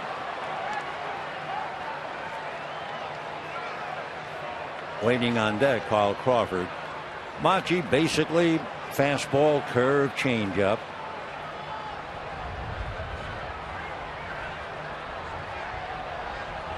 Two and two.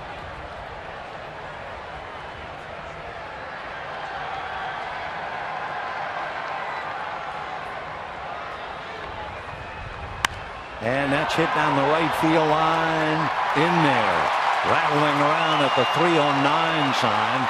Bundy will put the brakes on Gonzalez on a right field double for Hanley Ramirez. So the Dodgers now have runners at second and third, one out, and the batter will be Carl Crawford. Take another look.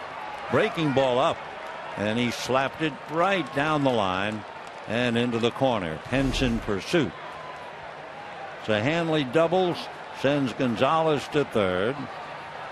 Machi now has given up 2 singles and a double. Dodgers, of course, are trying to win tonight to clinch the series. We gave you that note at the very start of the game. The Dodgers had lost 5 straight series to San Francisco. You'd have to go back to 1970-71 when they had that bad a stretch against the Giants. Big bouncer foul. 0-1. So Hyun-Jin Ryu put it up for now. He'll be center stage tomorrow up against Jake Peavy. The Dodgers trying to get into first place, move the Giants out, and have a half a game lead for Hyun-Jin to protect and perhaps increase. Second and third, one out. Crawford 1 for 3. 1 ball and 1 strike.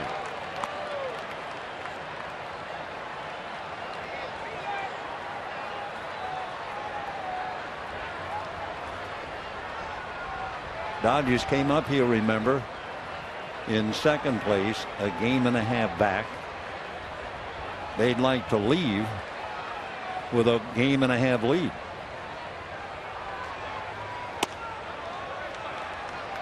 Two and one.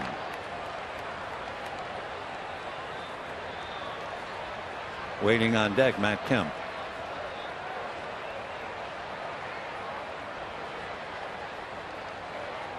First base open, the infield halfway. Clayton Kershaw bundled up in the dugout, getting a little cooler. Did he swing? Oh, yes. Crawford annoyed at himself. So instead of 3 and 1, it's 2 balls and 2 strikes. Take a look. Pitch way off the plate.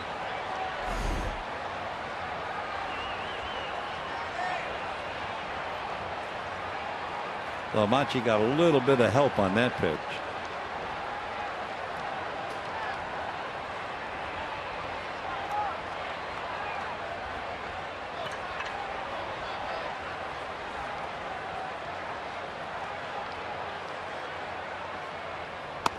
And got him. So Crawford strikes out. That'll bring up Matt Kemp. Second and third, 2 out. Interesting how you can get fooled. Crawford going after a pitch down and way off the plate, and then frozen on a pitch in the strike zone. So now we'll see about Kemp. Matt has grounded out, singled. Fielder's choice, 1 for 3.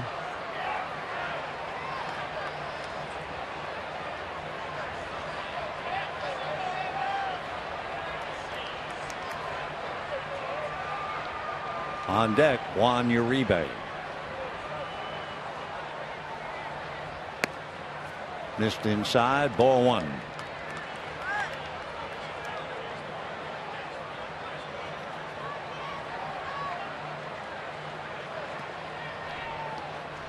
When the Giants come up in the bottom of the 7th, they'll have Buster Posey, Pablo Sandoval, and Michael Morse. Dodgers lead 5-0, looking for more.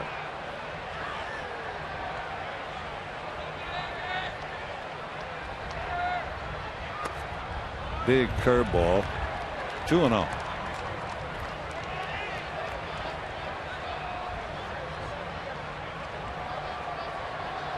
Adrian Gonzalez over at third. Hanley Ramirez at second.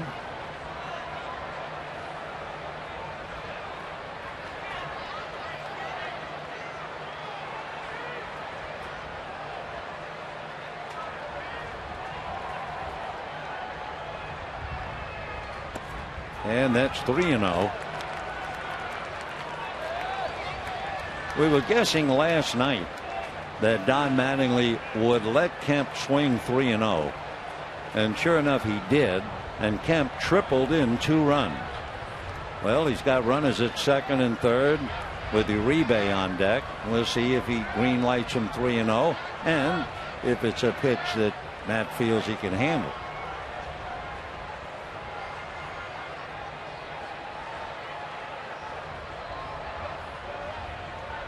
Off speed for ball 4. So the changeup loads the bases, and Juan Uribe coming up. Yusmeiro Petit was supposed to be the starting pitcher tomorrow night, but that's before they acquired Jake Peavy. So Petit now back up in the pen. Dave Righetti returns and is able to make it to the mound. Last night Mark Gardner did. They've been bothered by vertigo to the extent when the Giants were leaving town to go out on the road. They were all on the airplane. The plane took off, and Righetti had a serious case of vertigo. They had to stop in Las Vegas. He got off, and then the team continued. So this is his first appearance since, and it's good to see he's well enough to be back on the job. Meanwhile, bases are loaded for Uribe. Fouled out to right. That was a fine running catch by Hunter Pence. Singled and doubled. 2 for 3, hitting .285. In fact, actually checked that batting average. Ball 1.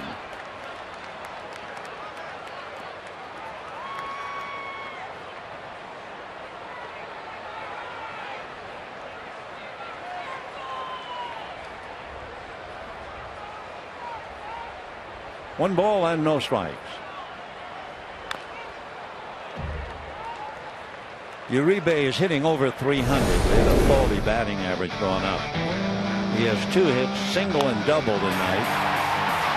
Drops that one for a base hit to cash in Crawford. And next time got a fastball and dropped it in front of Blanco. And that cashed in Crawford again. A double for Juan Uribe. So the Dodgers lead 5-0. They have the bases loaded with 2 out. Base hit here. And that will send some people home, I think. 1-1. Did he? Yes, he did. Flicked the bat. 1-2.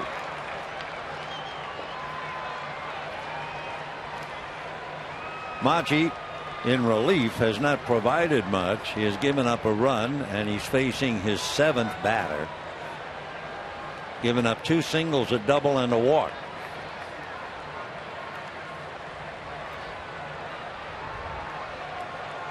Gonzalez, Ramirez, and Kemp are all out there. 1 ball and 2 strikes.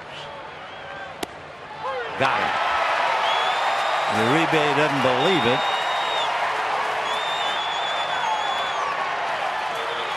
So the Dodgers leave the bases loaded, but they cash in 1. And we're heading to the bottom of the 7th. 5-0 Los Angeles. Look where Posey is. Posey was way off the plate. Wow.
Dodgers lead the Giants 5-0.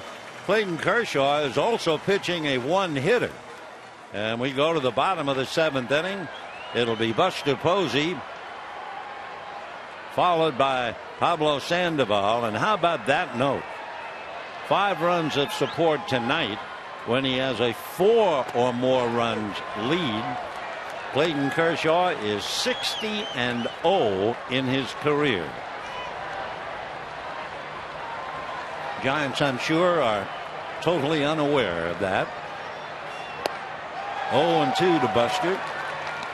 Blanco had the only hit, ground ball single into center field. Posey then hit into a double play. And the only other runners, Morse walked in the 5th and Arias reached on the error. 1-2 the count.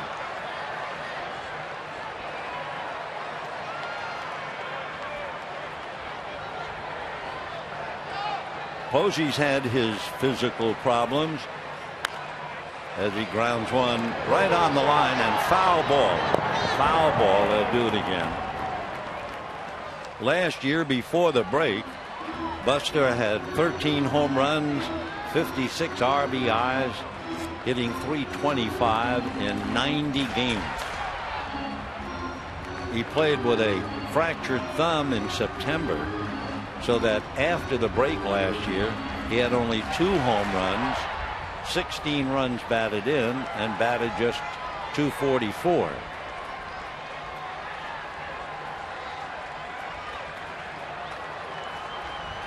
One ball and 2 strikes. Curveball lifted down the line, slicing foul, a trio of Dodgers, and it is Matt Kemp. Wonderful play for Matt Kemp going into the bullpen. and makes a dazzling sliding catch for the out. That's worth taking another look. Looking to see how much land. He doesn't have a lot. Makes the catch and hits the slide.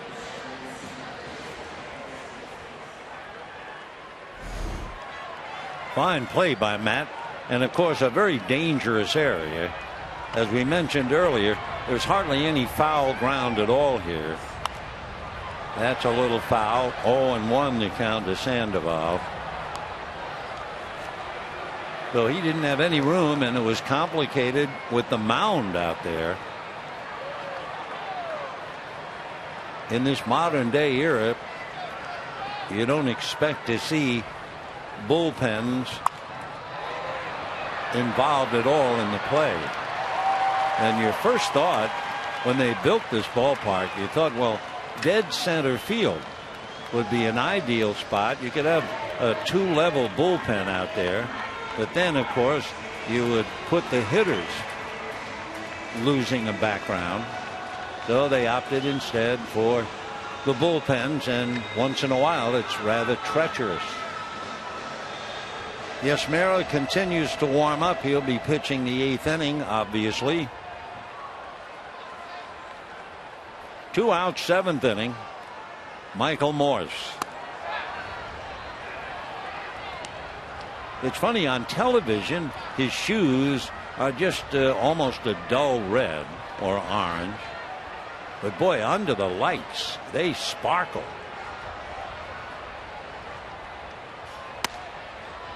Right. 1-1.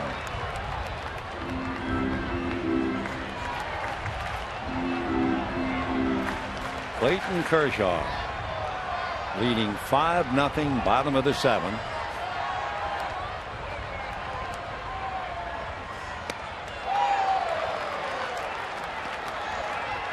Clayton has struck out 6, and he has walked 1.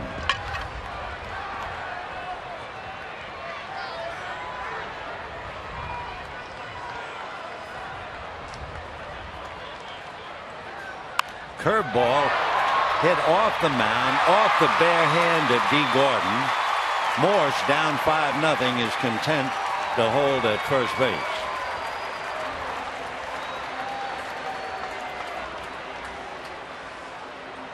Single up the middle, worth another look. It's going to go right by the right heel of Kershaw, off the bare hand of D, and Puig in to pick up.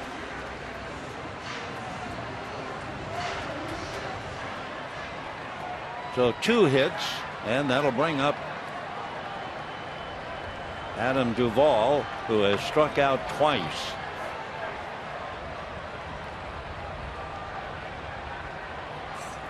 Fastball low, ball 1. Michael Morse at first base has not been involved in a stolen base. They're down 5-0 with 2 out, so you certainly don't expect him to even think about running. But nevertheless, Gonzalez is holding him on. Ground ball hard. Oh, what a pick by Uribe for the 4s. Juan Uribe making another big play. No runs, 1 hit, a man left. And at the end of 7, worth another look. Taking a base hit away. Regaining his balance, turning it into the out. And it's still 5-0 Dodgers.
Of the Dodgers. We're in the 8th inning. Be sure to follow every Dodger game with MLB.com at bat on your favorite mobile phone or tablet. You'll get live look-ins, instant replay, scores, stats, audio, free MLB TV game of the day, and more. So download on the App Store or visit Dodgers.com today. Andrew Susac just called up, making his big league debut. He comes in along with Tony Abreu, who's now at third base, and Yasmero Petit, who was supposed to start tomorrow night and gives way to Jake Peavy. So Posey gets a little rest. Dodgers breezing, and A.J. Ellis will start it off.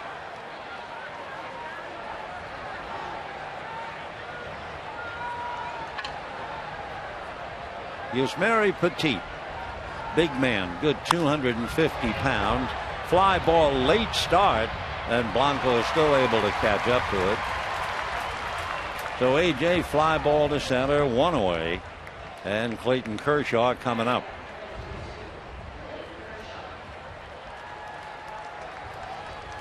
Kershaw has struck out twice, sacrificed in the 5th inning.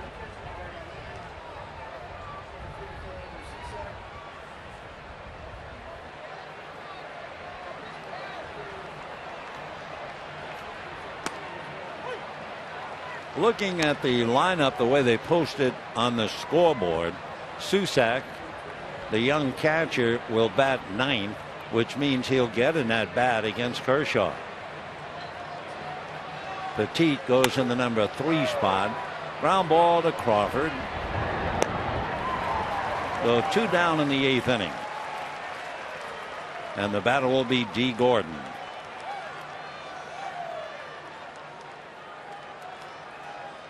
Gordon struck out and grounded out, lost a base hit on a good running catch by Hunter Pence in right field, and last time up singled and scored a run.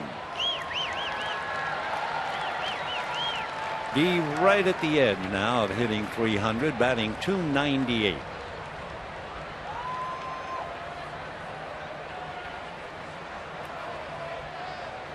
Yasmero Petit, last year, September the 6th, he came within 1 out of a perfect game against Arizona here in San Francisco. Eric Chavez got a base hit with 2 outs in the 9th inning. So near and yet so far.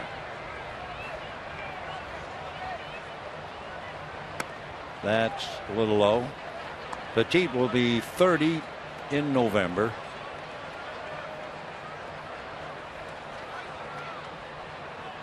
By the way, you wonder about losing a perfect game with 2 out in the 9th inning. He was the 13th player in Major League history to have that happen. 1-2. Of course, his teammate Matt Cain had a perfect game. Although for Matt, with bone chips in the elbow, I'm not sure if Matt Cain will pitch again this year.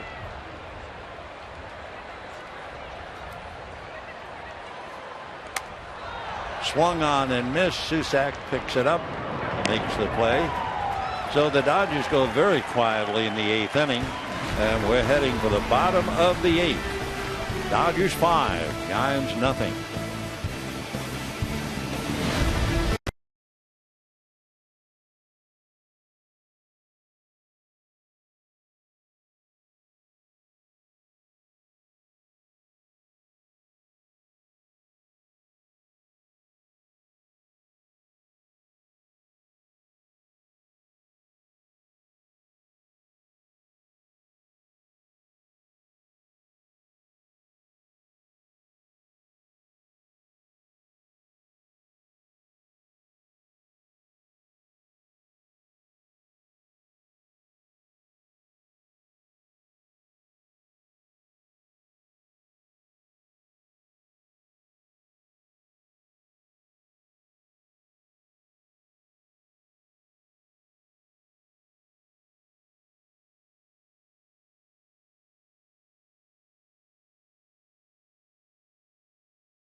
Ramirez singing with the soundtrack, "Don't Stop Believin'." Hanley tonight had grounded out at a single and a double, was knocked down by Ryan Vogelsong, but there was no retaliation. Dodgers apparently feeling it just got away, no intent. And Miguel Rojas will finish up for Hanley now at shortstop. Clayton Kershaw, 92 pitches through 7 innings. He's allowed 2 hits, 1 walk, struck out a half a dozen. Giants have not had more than 1 man get on base in any inning. So here's Dan Uggla. Foul ball, 0-1. The paid attendance makes it the 301st consecutive sellout. Paid attendance 42,060. 42060.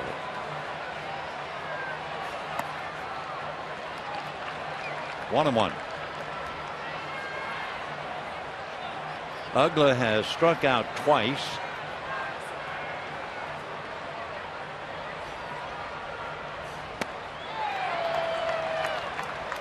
One and two the count. Clayton now at 95 pitches. In case you wonder, he has a shot at it. He has 3 complete games this year. Ground ball to short. Rojas has to get a job done on the money. 1 away. Brandon Crawford twice grounded to Adrian Gonzalez. So he's 0 for 2. There you can see the most pitches in any one inning, 16. In the second inning, he retired the side 1-2-3. But he did strike out 1, so that took some pitching. And he had another 16-pitch inning in the 5th, but that's when he struck out the side and a walk. First ball swinging, pop fly, D. Gordon. So Crawford doesn't hang around. 2 out in the 8th inning. And the batter making his major league debut, Andrew Susac. Susac from the Sacramento area, born in Roseville, lives in Carmichael, California. Went to school at Oregon State, was a 2nd-round pick by the Giants in 2011. Nice note about Susac: when he was in the 8th grade, ground ball to third, he had to write a paper on what he would be doing 20 years from then. And he wrote he'd be playing baseball at AT&T Park. Well, when he was called up in June, his mom handed him the paper that he had written in the 8th grade. 5-0 Dodgers.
Tonight at 10 p.m. we bring you an exclusive one-on-one sit-down interview with the six-time All-Star Ron Cey as he discusses defeating the Yankees in the '81 World Series. So tune in for the premiere of Connected with Ron Cey tonight at 10 on Sportsnet LA. Well, the question is, what do you do with Clayton Kershaw? Do you let him go pitch the ninth inning? He has 3 complete games.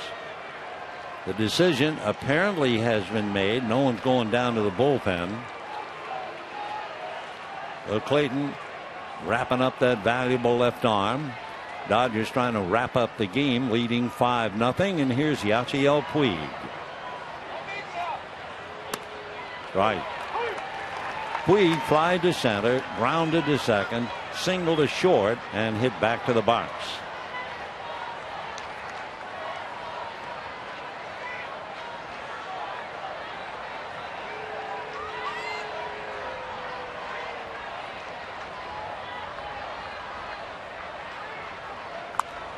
And foul back, out of play. 0-2 to Yasiel.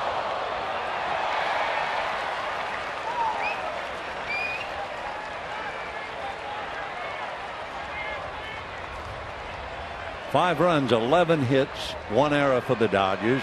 No runs, 2 hits, 1 error for the Giants. Dodgers have left 8. Giants 3.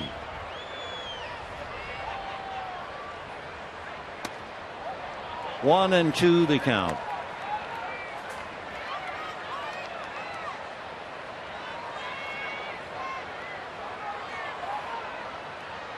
What a difference, of course, when pitchers pitched every 4th day, and today when the starters go every 5th day. The complete game has really disappeared. So does Puig. So 1 out in the 9th inning.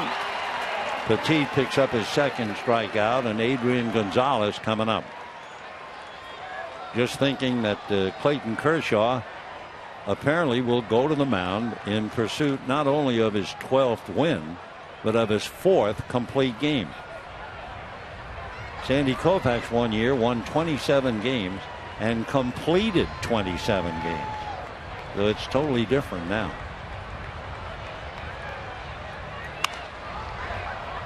Gonzalez 3 for 4 today. Rounded to short, double to right and right center, single to left.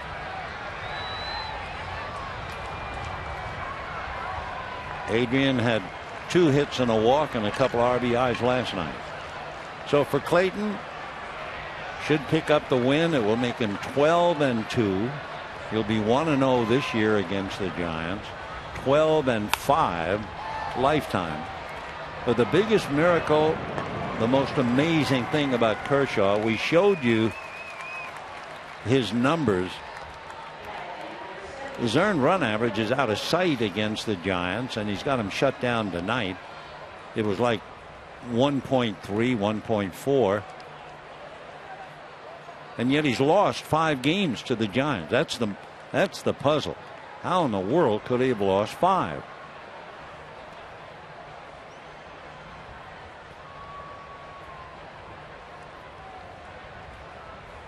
Here's Rojas. Ball 1.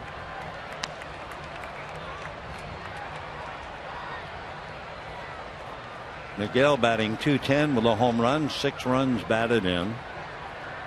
On deck, Carl Crawford.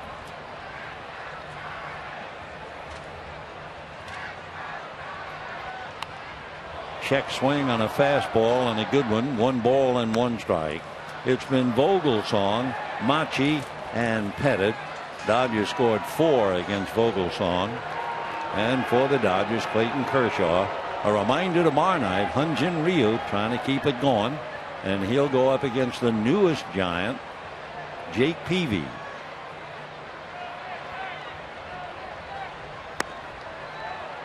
Two and 1. Change that time.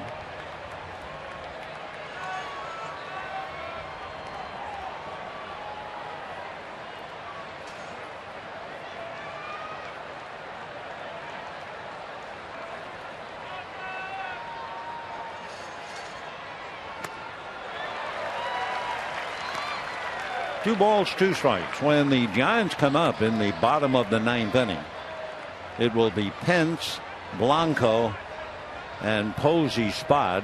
Buster's out of there. Pettit, the pitcher, is in that spot. And they have Tyler Colvin and Joe Panik, both of them left-handed. See ya. So 2 strikeouts here in the 9th inning for the big guy. And we're heading for the bottom of the 9th. Kershaw heading for his 4th complete game, and the Dodgers lead 5-0.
Leading 5-0. He's allowed 2 hits. He has struck out a half a dozen, so he stands tall certainly as the player of the game.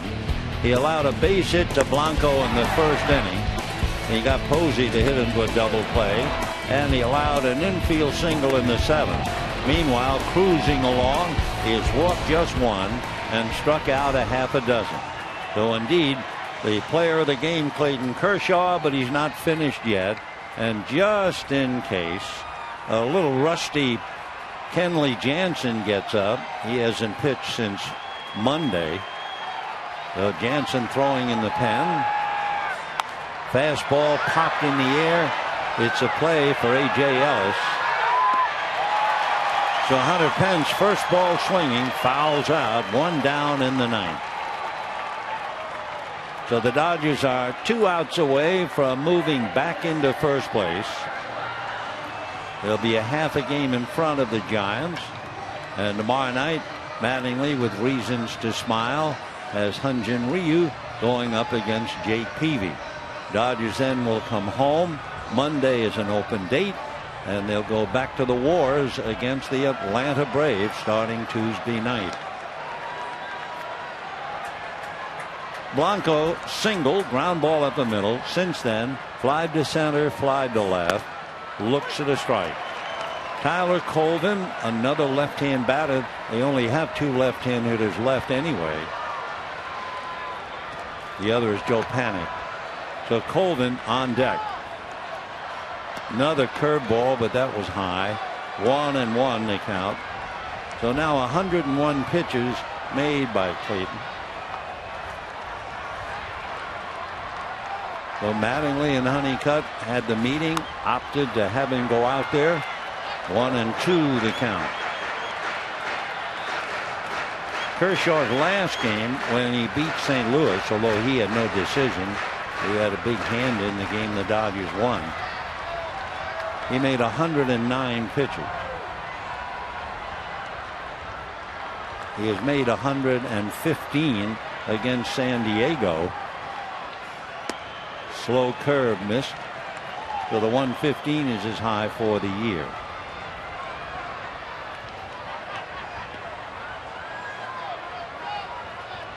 Two balls, 2 strikes.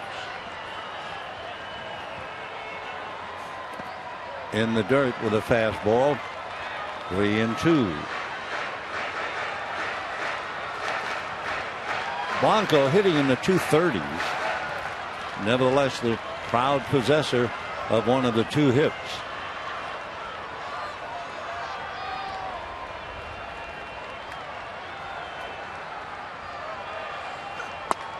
And got him. High strike. Blanco disagrees, but down he goes. 7 strikeouts for Clayton. 2 out in the 9th. 105 pitches, and standing in the way now, Tyler Colvin, left-hand batter, hitting in the number 3 spot.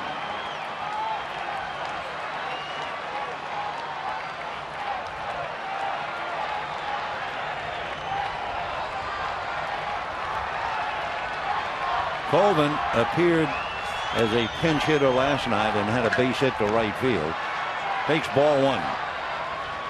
Tyler out of Augusta, Georgia, lives in North Augusta, which happens to be in South Carolina. 1-1. So Kershaw trying to get the job done now in 109 pitches. Got 1 strike and 2 pitches to go. And that's going to slice down the line foul. So 1-2 the count to Tyler Colvin, who was originally a first-round pick by the Cubs. Played for the Cubs and the Rockies before coming here. And now the Dodger fans on their feet. Big collection of Dodger fans upstairs. And Kershaw ready to turn out the lights.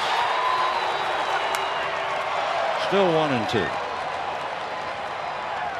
So the Dodgers are going to snap that string of having lost 5 straight series to the Giants. They'll win this series right now, winning the first 2 of 3. 1-2.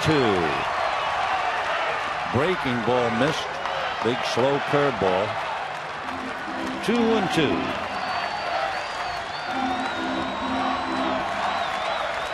Tyler Colvin, 28 years old. He'll be 29 in September. 42,060, and a lot of Dodger fans. A lot of blue here. Curveball didn't break enough. 3-2. That pitch was probably the toughest pitch he's had to make. Tried to make it break, and the ball just didn't do it. 3-2. Let's see about a fastball. Yep, fouled away. Well, still throwing hard enough. 92.